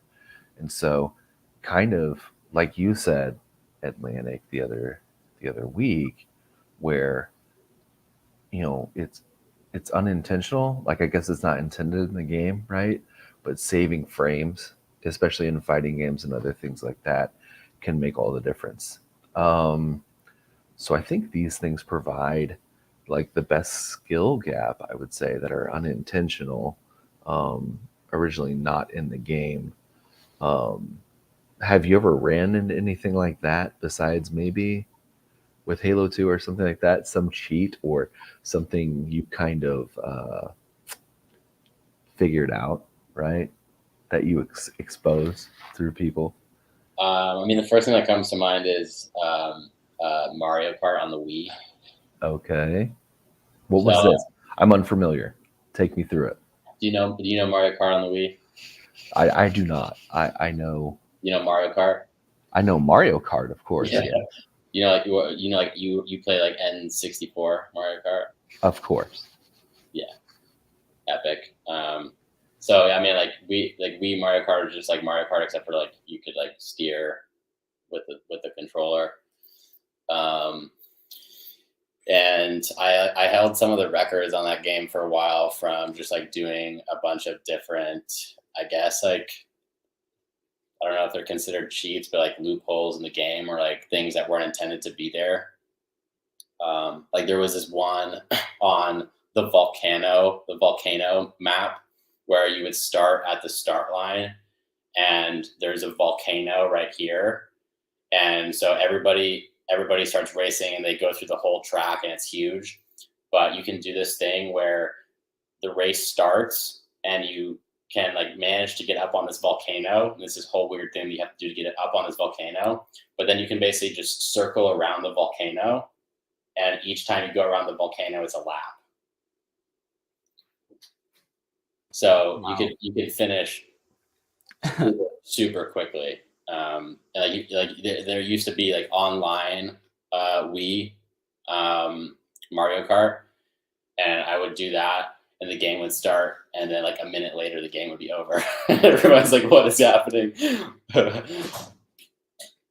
That's awesome, dude. Yeah, I remember with Halo 2, you could do the there were spots on the map that were, I guess, like cracks on the floors, and you could like crouch and then jump, and then as you landed, like uncrouch, and it would spring you like really hard into the air, and it was called like a super jump or a super bounce or something like that. And you could you had to like crouch in a certain way, and then either like crouch as you hit the ground or like go over crouch as you hit the ground, and you could like jump all the way up on the sky of like Lockdown or whatever it was. I don't remember the map. Right. And you could just like be on top of the thing and just look down at people for the rest of the map. But you'd run out of ammo, but still. Well, so what would happen is, right, so on Lockout, right, there's the BR base and there's the snipe base, right?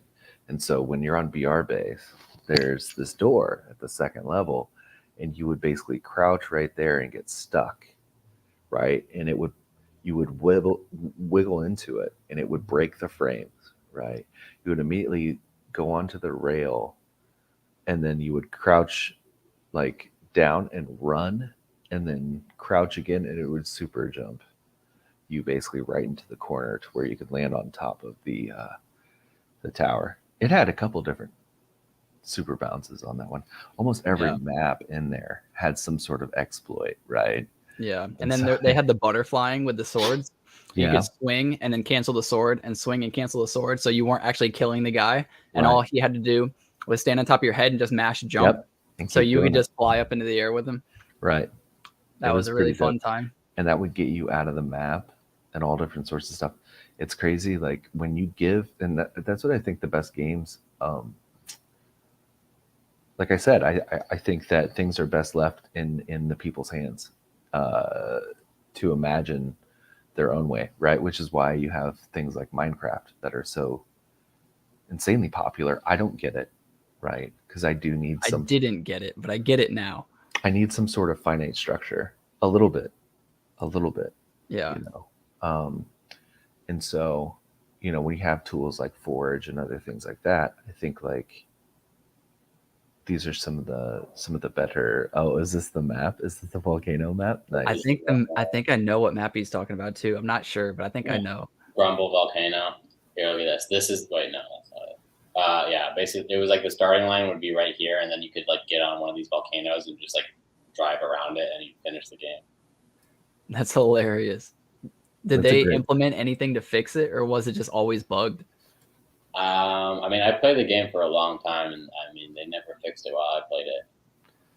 But I love this game. I would like have like tournaments at my house for this game and stuff. Like this was a great game. Yeah, it's Nintendo. Back in the day when they had the Rumble version too, and you could like try to like shoot the red shells at each other on the Nintendo 64 one and try to bounce the green shells in like Battle of the Death or whatever it was. You had like 3 balloon lives. Whoa. I will say this, like, yeah, Mario Kart 64 was great. Like it was really good. The best though, however, was Diddy Kong Racing. Did you ever play that? I think I played a little bit. Diddy Kong Racing on 64 was just amazing, dude. You could fly in planes, you know, you had little hovercrafts, like you had the carts and stuff, dude. It was well before its time. Yeah. Yeah, so sorry. But yeah, I think, you know, when you allow people to spark their own creativity, some of the best things can happen. So, you know, these exploits and other things like that, although most of them get fixed, sometimes it just shows you the creativity and like the passion that some people have to figuring out how to break games, right? Yeah. You know, I mean, do you know about like Epic Games like Metaverse plan? So No. I don't know about that yet, but I mean, yeah. So Epic Games raised a few $1 billion from I think it's Samsung or maybe it's Sony. I think it's Sony, and a bunch of other companies, and their whole like thing is trying to build the metaverse, which I guess like a lot of people are saying now. But their way about it is so they have Fortnite, they have all these millions of users, and they want to create a shared environment for the Epic Unreal Engine to be used. So basically, it would be like a fully interoperable environment where everybody can use the Unreal Engine to build stuff together. So I guess it's kind of like Roblox in that way, except for there's no limit to what you could possibly build. So like with Roblox, they like limit like the graphics and like everything that's possible. It's called Valkyrie. Let's see if I'm right. Valkyrie. But yeah, so they have this thing called Valkyrie. I think it's called Valkyrie. And yeah, they're basically creating an environment for Unreal Engine to be used how anybody wants to, and have it all be interoperable. There's going to be a bunch of dicks on the screen at first, and then they'll have to find some way, dude.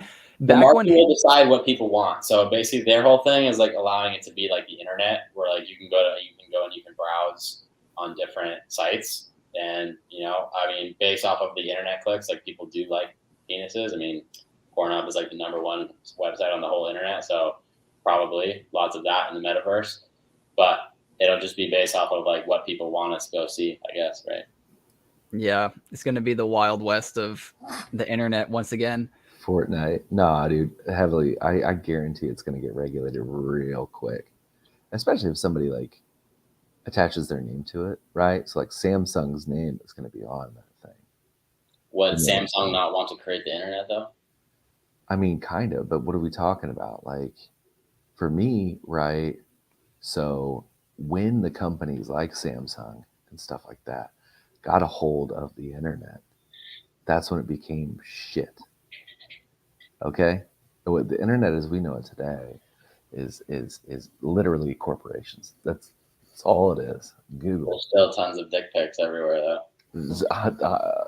God bless the dick pics. But what I'm saying is that, you know, there's an agenda somewhere, you know. Yeah. And, you know, I remember the internet. Oh, I remember back in the day when, you know, the internet was legit just message boards. And it was just like chat rooms, and that's it. There was no like heavy regulation. Trust me, there was shit out there. It's what's considered the dark web, right? Today, the big scary dark web, right? It's which by the way, dark web is not at all anything what people say. It's not scary, nor is it anything like you don't run into anything if you don't want to. So the internet was the Wild West. And so, you know, and then it was just about creation. And then things started to move way once things started to move, it took like four years maybe, and things started to move, and then all of a sudden it was like, well, nothing stopped it. And then you had the .com era where just that's when, you know, people were like, well, what how much money can we churn out of this thing? What can we make off of this thing? Right? Everybody had an internet at that point, or had a website. Right. So like, you know, Walmart came in, got a website, Amazon came in, you know, strong. And dude, there was nothing without Google too. Like as an average Joe, you either needed to know the exact website or you couldn't find stuff. Right. So I always found that really interesting. Like, how did websites even blow up? Like, it was just complete word of mouth. Exactly. That's the point.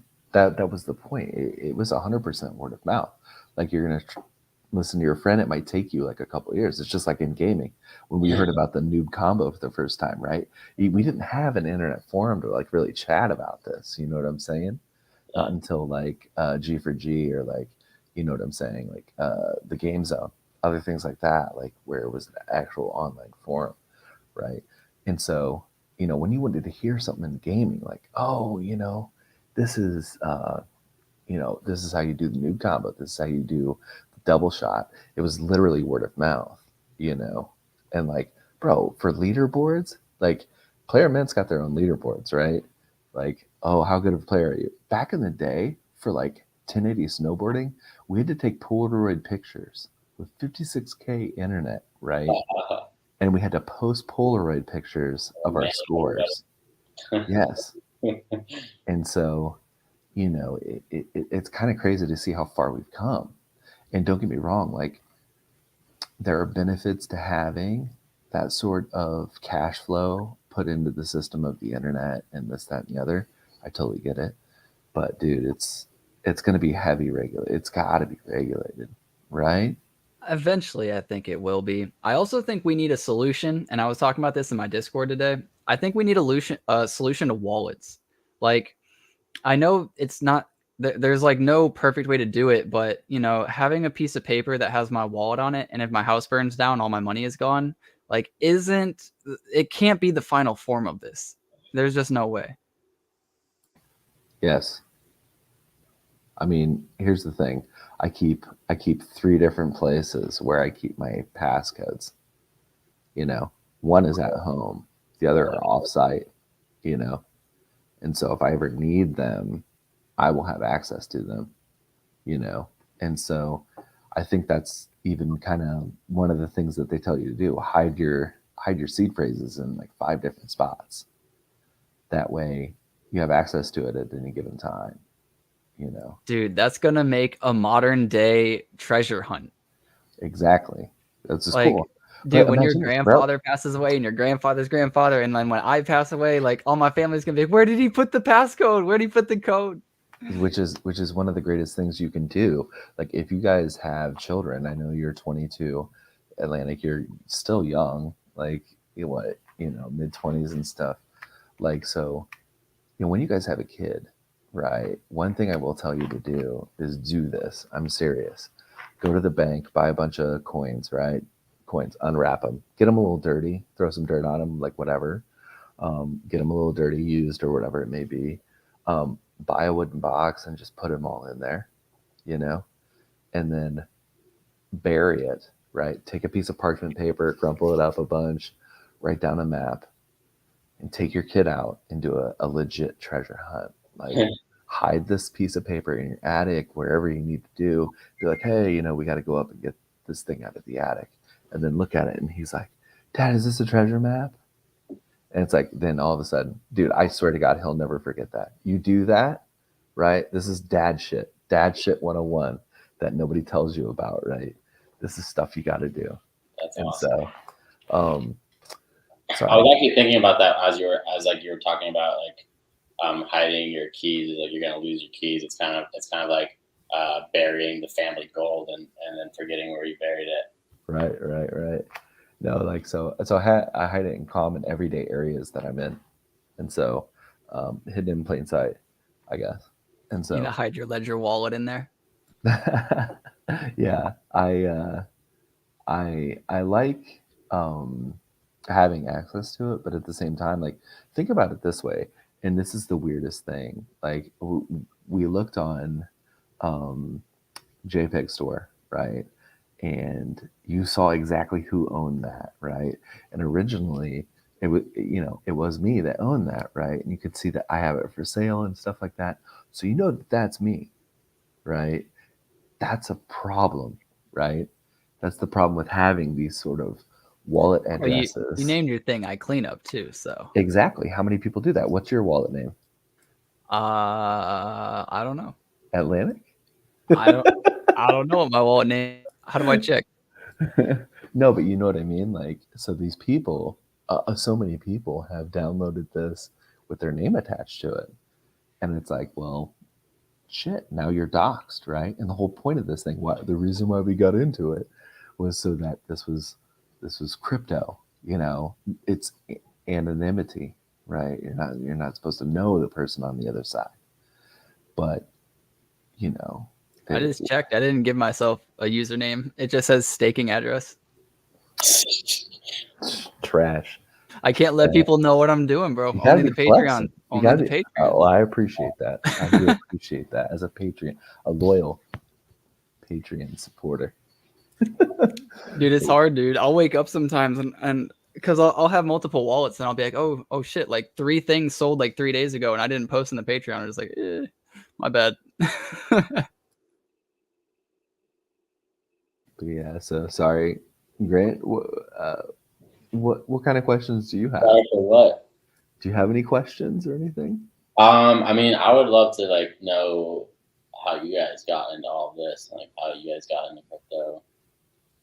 What led you here to be talking with me today? What led me here?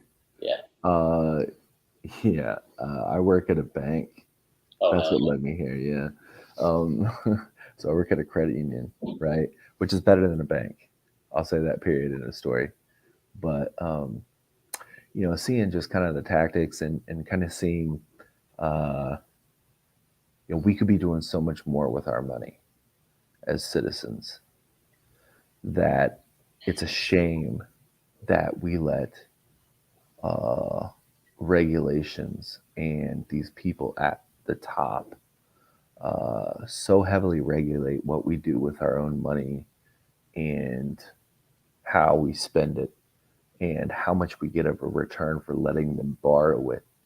It's just kind of, the audacity to me is kind of crazy. Yeah. And so seeing that happen and watch interest rates go crazy and the amount of fraud that's out there by banks. Like anything, like in particular, like 2008, that type of thing. Like, yeah, I mean, I lived through that. I mean, my parents, they both lost their job. Like the bailout side of it, I mean. The bailout side of it was shit too. Like, and that was my thing. I lean somewhat conservative, you know what I'm saying? And so I was like, no, there's no lifeboats, dude. There's no lifeboats. Yeah, like, you created a monster now. Right. And so now it's like, they know that they can get bailed out. They know. So now, what's stopping them? Now they have to be. And now it's it's like, now it's got to the point where like, you can't really not, like, if you don't. I wouldn't. That's the thing. That's the thing is like, but look at the housing market. We're in a complete bubble right now. Everybody knows it too. That's the weirdest part about it. Right. And nobody cares. We're all just oblivious, right? We care about, don't take me wrong, we care about Ukraine. We care about COVID. There's a lot of things that are happening right now that everybody's covering. And in the background, there's always that cheerleader that's like, hey, look at the housing market. Look at the housing market.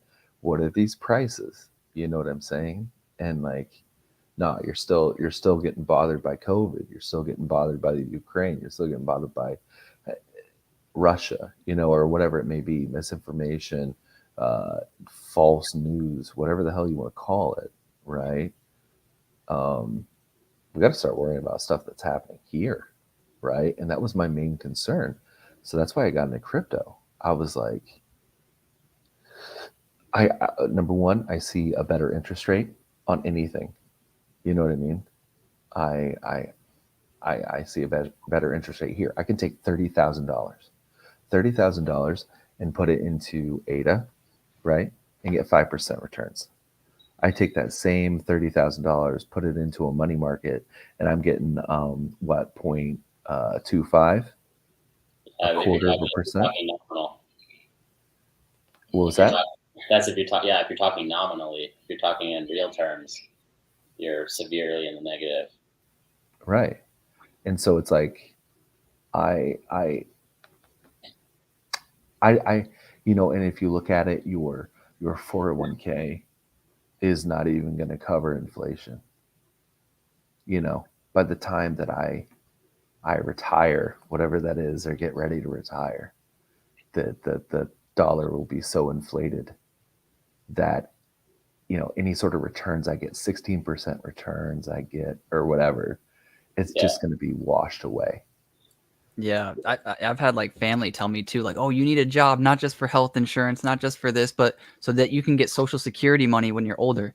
And I'm like, what? Like, sure, I get it. Like, I get that that's like a security, right? Like, you would want that, but I'm not going to like bank my career choice off of a fucking broken system. Like, no, thank you. I would just rather invest all of the money that I would have put into that towards the government and like rely solely on my investments rather than like a system that's preying on another generation's capital. Like, I just, nah. But yeah, I guess the way I got into it was like honestly, it was kind of funny. I was playing RuneScape and I came across a guy that was talking about options trading. Yeah, I'm gonna make the story a little shorter because Clean's heard it before. What kind of hat did he have? Was it one of the fancy ones from back in the day? I thought this was starting. Options markets and RuneScape. Yeah, right. It makes no sense, but I've played RuneScape most of my life, ever since I was 10. That's when I got hooked on it. So I've been playing for about 18 years. But yeah, I'd never really done bosses. You kind of need to know a bunch of people. And this one dude hit me up. He was like, hey, do you want to do this? I was like, yeah, sure, let's do it. And then before we started doing it, he just was like jumping into a Discord call with me, talk about options trading. And so I learned about options trading, jumped right into it thinking I'm smart, I'll make money, lost a bunch. And then I was like, all right, options not for me. Let's go into crypto. Went into crypto, made a little money. I'm kind of break even, made a little. And then I was like, all right, well, how do I really make these like life altering gains? And then I started thinking about it. And I was like, the only reason why I'm late to crypto is because it was too confusing to get in originally. Like it took me too long to learn how to get in. So I was like, all right, well, there's still NFTs and NFTs are probably going to pop off next, like while cryptos are tanking, So I was like, all right, I don't care how long it takes me. Like I just became super motivated to learn how to do crypto because I just didn't want to be late again. So I just started going hard with crypto or with NFTs and I just never looked back. Cool. So NFTs were like your driving, was your momentum into it.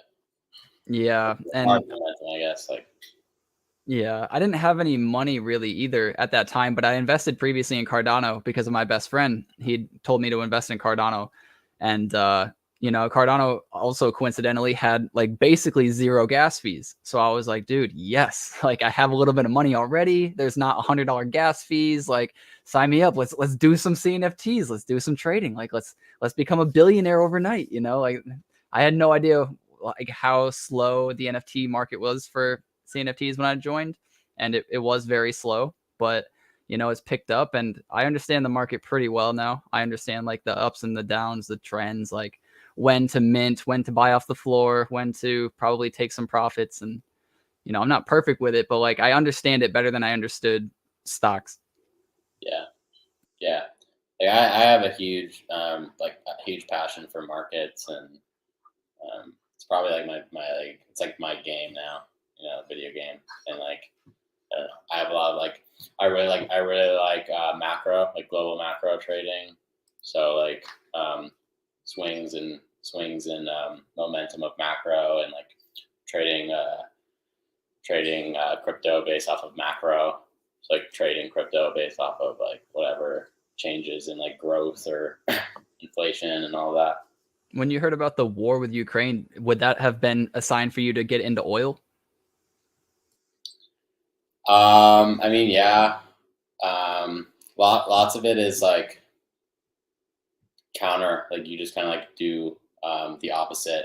So like one example would be like everyone has been so scared about interest rates rising and tech selling off, and like that leading to crypto sell off, and everyone's like panicking about rates rising. So then the day that rates actually got hiked the first time, like that's a pretty good easy long to do, because anybody that was scared about the rate hikes would have already sold. So it's like the inverse of like buy the rumor, sell the news. It's like the opposite of that. When the negative thing actually happens. Like historically speaking, invasions are good for markets, like positive for markets. Yeah. Yeah, I was looking at a chart when they announced we were going to war with Ukraine, or that Russia was going to war with Ukraine. And then it was like a month or two later, oil shot up like 40 or 50% or something. And I was like, damn, like options trading, I could have made a lot of money just like listening, like, oh, we're going to war. Of course, oil, boom. Like that was a wild day, because everything tanked, and then markets closed higher at the end of the day. Yeah. The markets are insane. Yeah. Can I ask a question? And this is just a simple question. How is Russia struggling with Ukraine? Like when you think about it, like, so we've been taught, right, that Russia is some like superpower, right? That they're just a dominating force, army wise, you know, military wise. They're just a dominating force, and yet, from what it looks like, they're struggling with the Ukraine. How is this possible? Because modern wars aren't modern wars where it's like soldiers, right? Soldiers are just, they're there, right? But they're more to do like clean sweeps, other things like that, right? Get hit with IEDs, whatnot. Most of it's done through missile strikes and other things like that, right?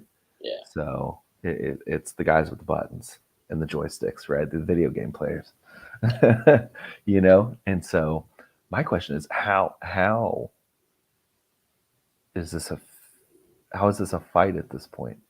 I don't understand. Yeah, I mean, it's a good question. I don't know if I'm your guy to answer that one, but I mean, my takes would be like, you know, if they wanted to wipe them off the face of the planet, they could. Like, if they wanted to just send a bunch of nukes there, they totally could just blast them out. Obviously, that would have really big ramifications for Russia and like the whole planet. So they're not really probably willing to go there. But I mean, yeah, I mean, they're fighting people that are in their spot. You know, like people in Ukraine, they know their area. They're in their area. They don't, you know, they know the grounds. They don't really have to move anywhere. So, but are we allowed to talk about this anyway? I mean, are we about to get struck down? I don't think there's a problem with it. I think if you're just like, let's go Russia, then like, yeah, you're probably. You just said it. Well, obviously it's a joke, but yeah, I mean, I'm pretty sure if you're like super pro the freaking Russia, you're probably gonna get some sort of repercussion. But I don't know if they're. I just don't believe, like, I'm such a skeptic of everything that I hear that comes from like the news. Like if somebody's like, if the headline's like, oh, like Russia's struggling with this, I'm like, why does Russia want us to think that that they're struggling? You know, like my thought isn't like, oh, Russia's struggling. It's like, why is this the headline? Why do people want us to think that? Or why does CNN want you to think that? Right. So I don't know. Like, honestly, I have a hard time listening and like learning because I just don't believe shit. So I don't know. Where do you guys get your information from? How do you guys collect info? Oh, here's the thing. If I don't see it with these and I don't hear it with these, yeah, I don't believe shit. That's kind of how I feel too. That's it. I care. That's today's world. I care about local things. I care about local problems. Like, don't get me wrong. Like, Nick, I hope I hope Georgia's great. You know, I hope California's great. Washington's great. Like, whatever. But for right now, like for me, locally, like that's all I worry about because that's all I can control. I can't control anything outside of what happens to me on a local scale. I really can't. So Yeah. somebody in Oklahoma decides, you know, they're gonna kill all their beef. I don't know. I can't do anything about that. You know, Washington decides they want to make some regulation on something. I mean, what can I do? I can only react and do things to the things around me. And so if I don't see it with this, if I don't hear it with these, I don't believe nothing. Yeah. I always try to take an open stance. It's like, yeah, I heard this information. I'm sure some of it is right? They can't just make like all of it bullshit or like get shut down in some way. But then, you know, then there's the other side too. And it's just like, I don't know. I'm the type of guy to like be in like if I was called to like be a juror or something, be on the jury, you know, I would just be like, well, why did he kill him? You know, I'm just like, sure, that's not good, but like, you know, was she talking shit? Like, did she bring his family into this? Like, you know, maybe he's not such a bad guy, you know? I don't know. That's just how I see everything. No, but he still killed her though. Or him. Well, sure, but maybe it was self-defense, you know. Like, I don't know. I don't know the evidence, you know what I'm saying? He said a really bad your mama joke. Right. And then all of a sudden it's on, you know. Right.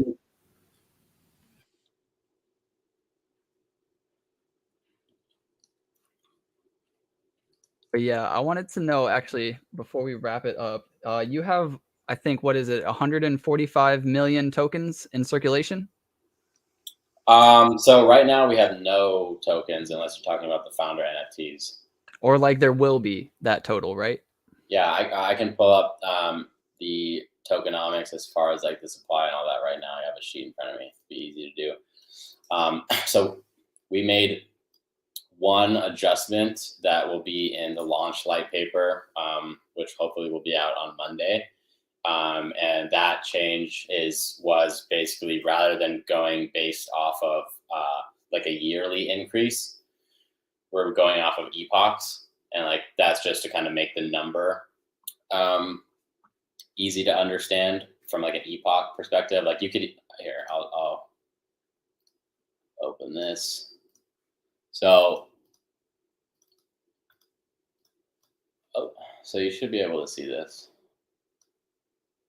You guys can see this? Yep. Yeah.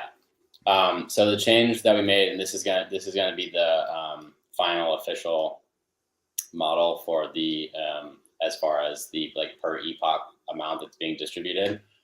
So as where before we kind of based it off of based off of the year. So it started with 100 million and then went 5 million, 5 million, 5 million. Like that, and we base it off of a yearly count. We're basing it off of per epoch, and basically like the per epoch makes it easier to understand. So either like we could make the yearly number super smooth, or we could make the epoch number super smooth. And so we just changed it to making the epoch number super smooth. So that's the change, and this is going to be the official. This is the official numbers, and you guys, this is actually the first time that this is being shown publicly. Awesome. And I know you said when more people join though, then the reward will be larger. But I would imagine because the epoch number of distribution is the same, wouldn't it be the same just distributed between more people? Yeah. So the distribution will be the same. There'll be more demand amongst more people. So if you have more people that want to have it and the supply is the same, then like the value of the pool should go up. Gotcha. Have you ever thought about doing a launch pad for metaverses and other games inside Cardano to kind of research doing a Playermint evaluation for them, like a testing to see how it would work with those systems? You like mean crypto like, pets, right? So like let's look at crypto pets, right? yeah, Or what is it, Adamon that came out, you Yeah. know? Talking about A to Zoo or Adamon? A to Zoo, right? And so, sorry, Adamon, they came out with something though, right? I think they're still working on something. They're still working on it, right? A to you guys Zoo know finally came. Pixelmon?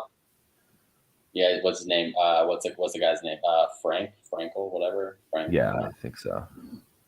And so, would you ever think about doing some sort of launch pad or like whatever for these specific projects to use Playermint for these sort of rewards, to where, you know, you give a portion of like whatever their token is, and then sometimes you give a portion of whatever your token is?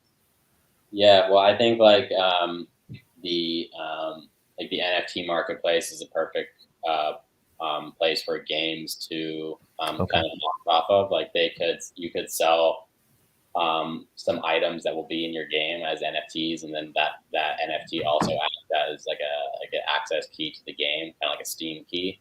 Okay. So you could sell a whole bunch of copies of the game through the marketplace. Like you could sell a bunch of the copies of the game as like an item of the game, and then get the funds that you need to build your game from that. So sort of like a funding mechanism for indie games and all that is, I think, another really big use case of the marketplace for sure. And then they can then use like the prize pool to put NFTs inside of the prize pool and promote the launch of their game through that means. We're like, oh, you can go on here and you can play and you can earn, so.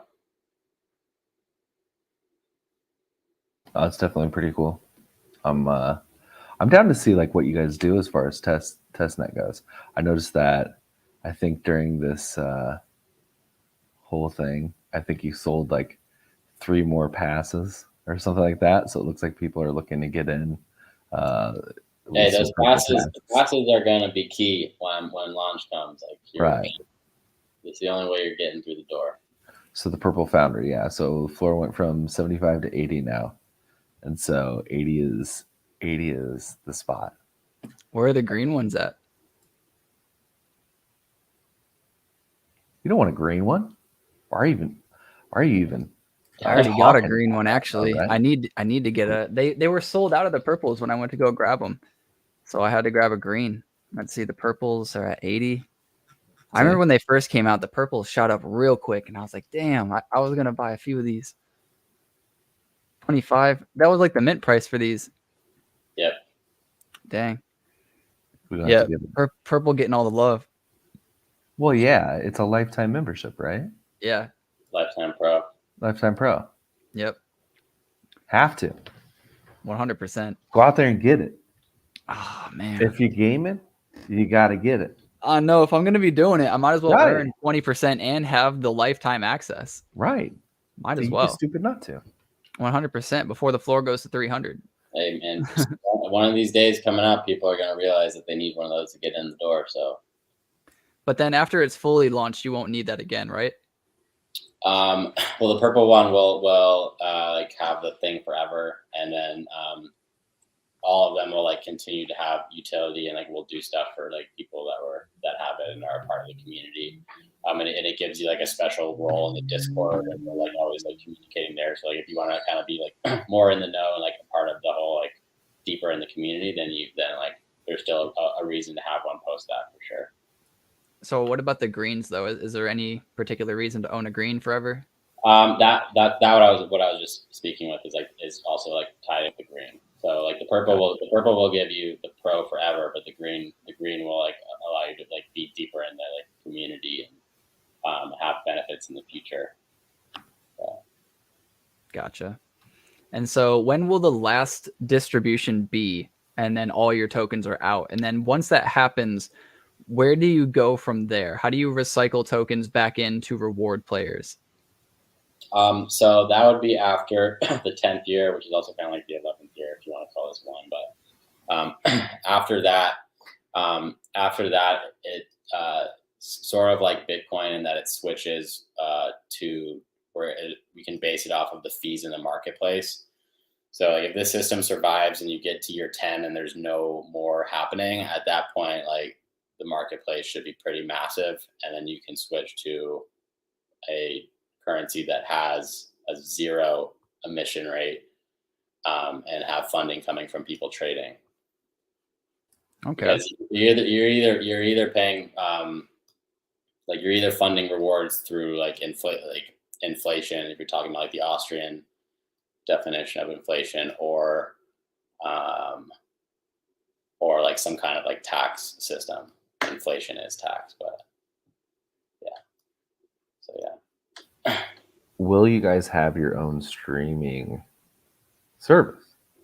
Streaming service. Is it possible? I mean, is it possible? It is possible. Do I see that happening anytime soon? Probably not. Okay. Because Twitch is a gorilla, and I don't think we want to battle. Right. We would have basically like if I thought that we could do something 10x better than Twitch, then game on. I mean, Microsoft tried to battle Twitch and they didn't do too well. You know, their streaming service is not popping. Mixer. You know, yeah, Mixer. And Mixer, the thing about Mixer was, I liked Mixer. You know what I mean? Like, it just seemed like you could do different things, like cooler things. You initially had levels, right?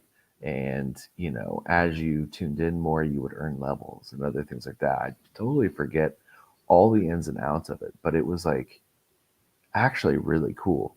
But the fact that it wasn't like a universal thing. So like it was strictly to Microsoft, and it had the Microsoft name on it. You know, I don't think it boded well for that. Like, yeah, they lost the network effect battle. Right. And so if it was just like Mixer, just straight up just Mixer, and had no sort of Microsoft backing or anything like that, maybe like a slight better chance. But people hear Microsoft and they're like, no, fuck Bill Gates. I hate Bill Gates. I'm just kidding. I love Bill Gates. We love Bill Gates. Okay, don't shut us down. But you know what I mean? Like, yeah, people here attach things to Microsoft and it's like the big bad wolf. You know what I mean? And so I just remember they paid Ninja like $1 million or like $2 million or a lot of money to go over to Mixer for like 2 years or something. Shroud too. They paid two. And they paid Ninja and Shroud a bunch of money. Yeah. And like their following went down like a decent bit, but they were making millions off of not streaming to anybody. So like, I mean, they were still streaming to people. Don't get me wrong. It wasn't dead. It's just they were getting like, I think Ninja at one point had like 200 or like 500,000 people like watching him at some point, like ridiculous money coming in from donations, subs, just view time in general. Like, and then he, I think, went to like maybe 40,000 or like 30,000. Like that's a huge drop off. But he was getting paid $1 million to stream to less people. I mean, I don't know, man. And then he went back to Twitch after it was all said and done. So like the dude made out like a bandit. Yeah. And I mean, he's still streaming as far as I know, right?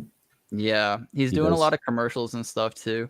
He's had his fair share of like cringy moments, but like I don't. Do you remember the moment in Times Square and when the ball was dropping? Oh, yes. And he didn't even want to do it. So the network was like, "We want you to do this. Like everybody's gonna love it," and he was like, "Oh crap!" Like, okay, and like nobody did it with him. It was like raining. Yeah, it was bad. It was a terrible New Year's Eve. But like he was in the FFA bracket before me on Halo 2 in like 05. And so I was hoping, because I heard about him, because it was MLG, right? And so it was an FFA tournament, and it was like I think one of his first ones, because that's where he was locally, and I was from Indy, so I was traveling up there, and like it was me and the squad exit wounds and stuff, and so we were all playing, and we heard about this kid, Ninja, who was like 12 at the time or like 11 at the time or something like that, and he was pretty good.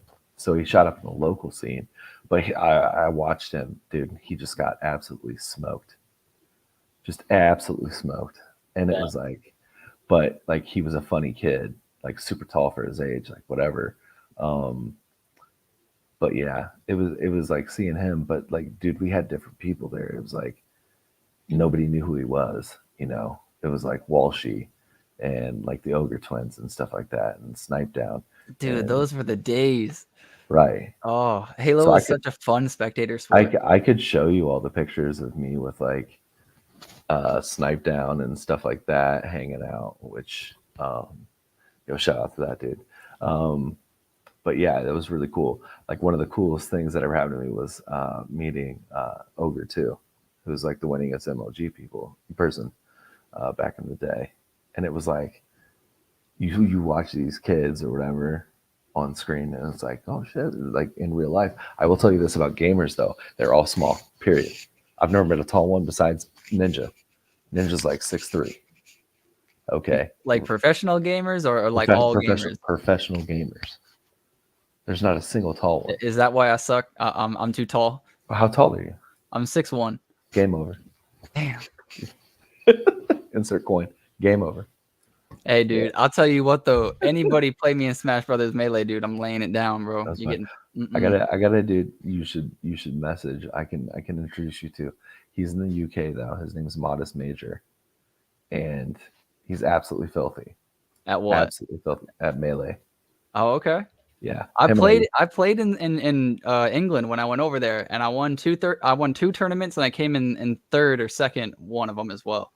Okay. So we'll see, because England in comparison to America, just saying, y'all suck in comparison to Americans. Really? Like I won't even win. I can't win a local to save my life. Just in Georgia, I went over to the UK, won two tournaments, first two tournaments I entered. It was a local. I'll say it. It was a local. All right. And there were only 20-something players. But well, still. Dude, here's the thing. You got to think. All right. Georgia's bigger than the UK. Yeah, it's fair. It's fair. I'm just saying. Just saying. Bigger than the Look, UK. I also went to their like tournament in London, like a bigger tournament. And I beat a few of the top 50 players there, but I didn't make it out of bracket. I lost to this dude. His name was Sechi. And he's actually a really, really good Captain Falcon player who is, I think, top 100 in Melee at the moment. So I don't feel bad about losing to him. But yeah, he's insane. You play any competitive stuff, Grant? Not anymore. I did heavy in the past, but I'm gonna be on here grinding some Fortnite now. So hell yeah. So wait, so when are you gonna start your grind of Fortnite, or have you already started? I am gonna really pick it into gear probably tomorrow night. If I can get to it tonight, I will. But if not, tomorrow night it begins. That's what's up. Dude, I want to play with you so that you can carry me and I can get a little bit closer to that leaderboard. Now wait, do I get points by playing with you who are carrying me? Like, does that help me? I mean, it could help you a little bit. You can place higher. All right, I'm down. We're playing tomorrow. Sounds good. Let's do it. We'll stream it. All right, I'm down, bro. I'm down. I need to get better. We need a 1v1 to warm me up. I got to see. I have a feeling you're going to 90 on me, and I'm going to still be placing my first wall, but it'll be okay because I got my shots. My shots are nasty. I can't build like that. Wait, are you guys doing zero build, or are you guys doing? Well, builds are back, but they were gone for like a week or two. That was like Fortnite decided to do that. Yeah. That's a super attractive feature, but now they're back. No, it was a super horrible feature. I thought it was garbage. I thought, what are they doing? Why do you take something that makes your game what it is and then take it away? Like, why don't you just be another Warzone or be another Call of Duty 4 again? First of all, no, don't even say that. Don't even say that. 2 completely different games. It's third person. They both got guns. You both shoot. I mean, I you guess. both loot. Well, then everything's a copy of the next. Then I guess Ace Combat 7 is the same as Call of Duty. You weirdo. That's not how it works. I mean, if you couldn't build in Fortnite, what would be the draw? Like, what would have made Fortnite so fun? There were so many times. Me as an old ass man would have the drop on these but would it have blown up? Would it have blown up if there wasn't building? I don't think so. I don't think so. It's a different aspect. But for me, it was kind of like a turnoff in a way because it was like it was a headache to follow. It was a headache. But because these guys were like whipping around. If you were playing from the beginning, though, like a tornado, great. Like if you were playing in the beginning though, and like coming up with these people, I know, like the hour that it dropped, I downloaded and already had it on my Xbox. I'm just saying, like people weren't pros at building when it first came out. I remember because I was playing in England, and I was like running across mountains, just building a roof above my head as I was running, just so I wouldn't get shot from the mountain above me. And like that, everybody's like, "Oh, that's so smart," and I was like, "Right, this is so cool, right?" Like that was like my building. Like I was like, "I'm a pro," you know. Like people aren't thinking about this. Yeah. But now people are like jump roof, edit roof, jump roof, edit roof, like you know, flawlessly while like turning around 360 sniping and then going back to building, and like bro, people are nasty. But like it definitely didn't start that way. It took a few months. Yeah, people spend a lot of time just in the private lobby, just trying to build, just working on the building. And dude, I remember trying to grind that game. It was brutal because you couldn't go into creative mode and just practice building. You had to jump into a game, get your ass kicked, and then live through that, luckily, if you did. And then you could grind. You had to like, you know, get your materials still, which was really slow back in the day too. And then have enough materials to practice out in the open. And then after you practice, you're all out of materials and you get shot down and die. So it's just like really hard to practice. But now it's better. Did you ever build like an airbase, like a stairway to heaven? Oh yeah, dude. Sometimes like those are only efficient like end circle. Because you know, end circle, like your, let's say, you know, stairs leading up are like miles that way, so they can't shoot it out, right? But if it's like too close, they could just shoot it out, and yeah, you're done. That's it. Yeah. My favorite things are the impulse grenades, though. They're so freaking fun. The ones that explode and knock them back. Yeah, but you can use them too to like jump and not take fall damage. Okay, I gotcha. Rocking yourself forward. Gotcha. Yep. Okay, so yeah, the storm's coming in, and you might need extra health, so you throw it behind you and it launches you. Gotcha. Yeah. Also, if somebody shoots your base down, you can throw it down and jump, and then because you get catapulted up in the air, you don't take fall damage if you got hit with an impulse grenade. It gives you like invincibility for falling. Oh, nice. Yeah, that's pretty dope. That's really cool. So many components to it. Wow. I come from like many hours of Fortnite, or Call of Duty, where there's not very much that you need to do other than like shoot your gun. Yeah, position and play patient and take your shots. Map awareness. Yeah, that's pretty much it. Yeah. Now there's more vehicles in the game too, but the vehicles are like very loud. But what I do think is pretty cool is they added in a lot of hip hop artists into the music that you listen to when you're in the car. Yeah. So sometimes like Juice WRLD will come on and something. I'm like, hell yeah. Yeah. I will say the new season stuff that they do, like they had the Ariana Grande one. They had like, who else was in there? The first one was like what, Future? Yeah, Travis Scott. That's right, Travis Scott. And so it was like having those things were pretty freaking cool. Like, very meta. Just watching my kid like go through it. He was like, oh my god, this is so cool. And I was like, yeah. It was cool too because they put little Easter eggs in like the posters on certain parts, and it would be like, you know, on this date we're gonna have Travis Scott, and you know, it was like the actual date. It was like an actual advertisement poster within the game. Right. So you probably made more money off of that concert than any other concert he ever did. He made a lot more money off of that one than any other concert. Oh, probably. I mean, if Epic Games contacts me, I know exactly how much money they got. Yeah. You know what I'm saying? Like, well, I don't know exactly how much, but a lot. Bro, and who would have thought out of all the games that were pushing like a battle royale, PUBG, You know, you had H1Z1, right? Then eventually Call of Duty. Who would have thought out of all those, like Fortnite would just take a healthy dump on every single one of those? Like, but the thing is like parents and kids control the market. It's not like middle-aged dudes like me. It ain't it.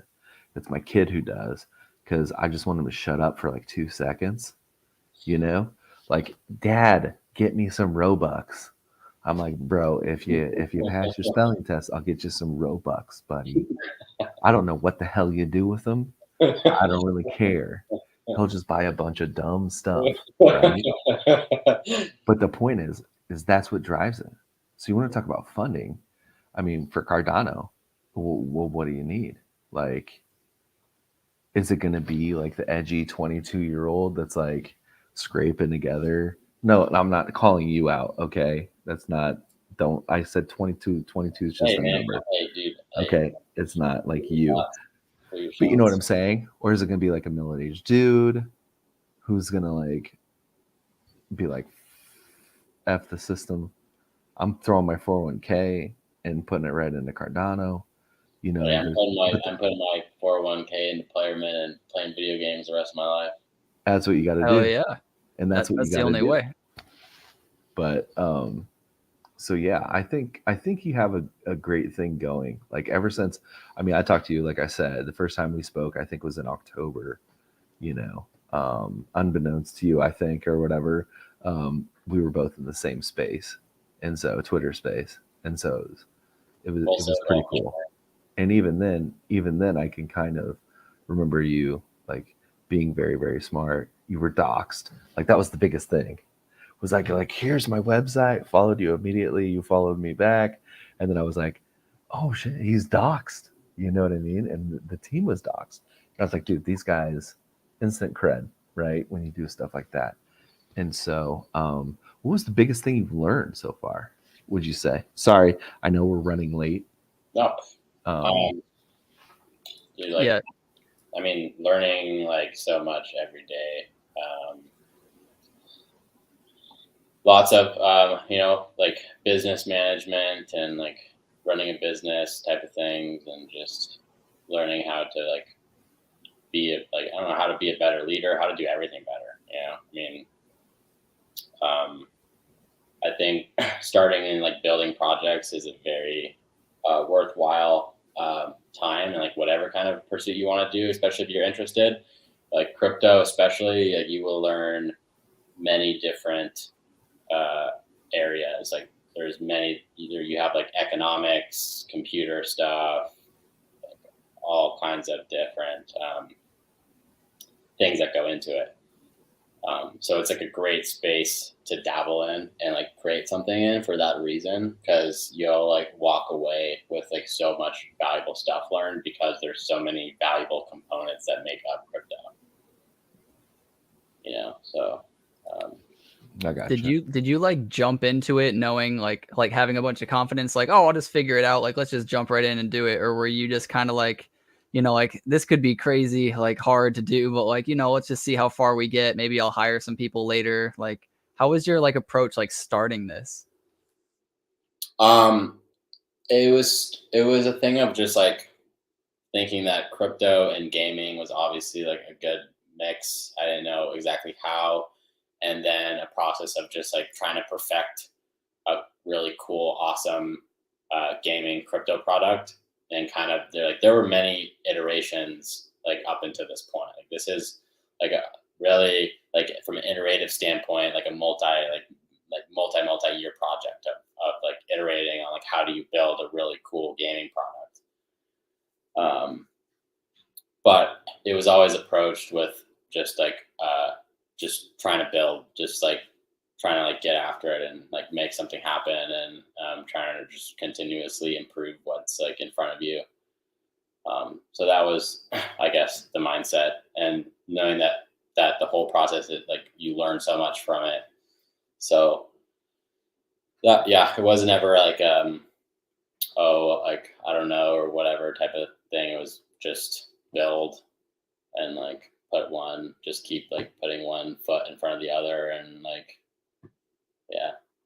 I like that. That's kind of like, I don't know. It's kind of how I play video games, right? Like as a kid, it's like, oh, I like this game. Like I'm just gonna play it. Like there is no like, oh, I'm gonna beat the game. Like nobody thinks about like the end of the game. They're just like, oh, this is just what I'm gonna do because I enjoy it and like there's a need for it. So Yeah.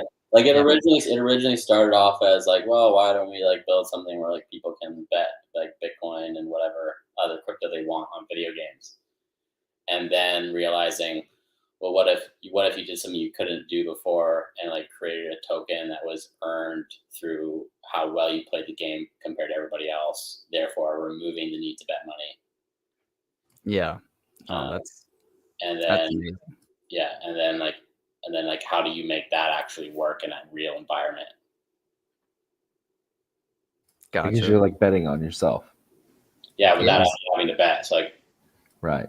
We like remove like the betting aspect of it, which is also like another like big part of it is like we don't have the same like betting regulations involved because you're not betting money. Yeah, I really like that too because it incentivizes me to play no matter like what kind of mood I'm in. Like if I'm tired, I'm not gonna bet 100 ADA. Like for example, Cardano for speed. You know they want to do direct peer-to-peer, races where you put up the same amount of money and winner takes all. And like, bro, like I could put down 5 ADA over and over and over and over and over, but like these 100 ADA races or whatever, like getting into these big boy races, like dude, I need to have my Red Bull. I need to be warmed up. Hopefully I had like 5 games I could practice with before this. Like, I might not even want to do it. I might just say, no, never mind. But yeah, in your case, there's incentive to play no matter what. If you do good, cool. If you don't, cool. Yeah. And you don't need to change your game style at all. It's like on like regular betting sites, like you need to find someone else you want to play against. And then you need to like set up a game versus that other person. And it's head to head, as where with this, the experience is literally you just come on here and you hit connect wallet and you start earning, you link your account, and then you're good to go and you just play like you normally would play. Hell yeah, dude. That's what I'm talking about. And I do know it's late. I know Clean, you definitely got work in like 5 or 6 hours. So yeah, we're probably going to wrap it up here. Grant, thank you so much for coming out, dude. I'm gonna get with you tomorrow too. We'll play some Fortnite. You got to teach me and carry me. Let's earn that PMX. Let's do it. Yeah, it was definitely nice talking to you for sure. Yeah. Likewise. I hope you guys will have me back on. Yeah, of course, dude. Yeah. Thank you so much for coming out, guys. Remember, give this video a like and subscribe. Follow Grant. The socials are in the description below in the video. And remember to get outside, see your family, see your friends. We're here to make more money so we can spend more time with them. Till next time, guys. Peace.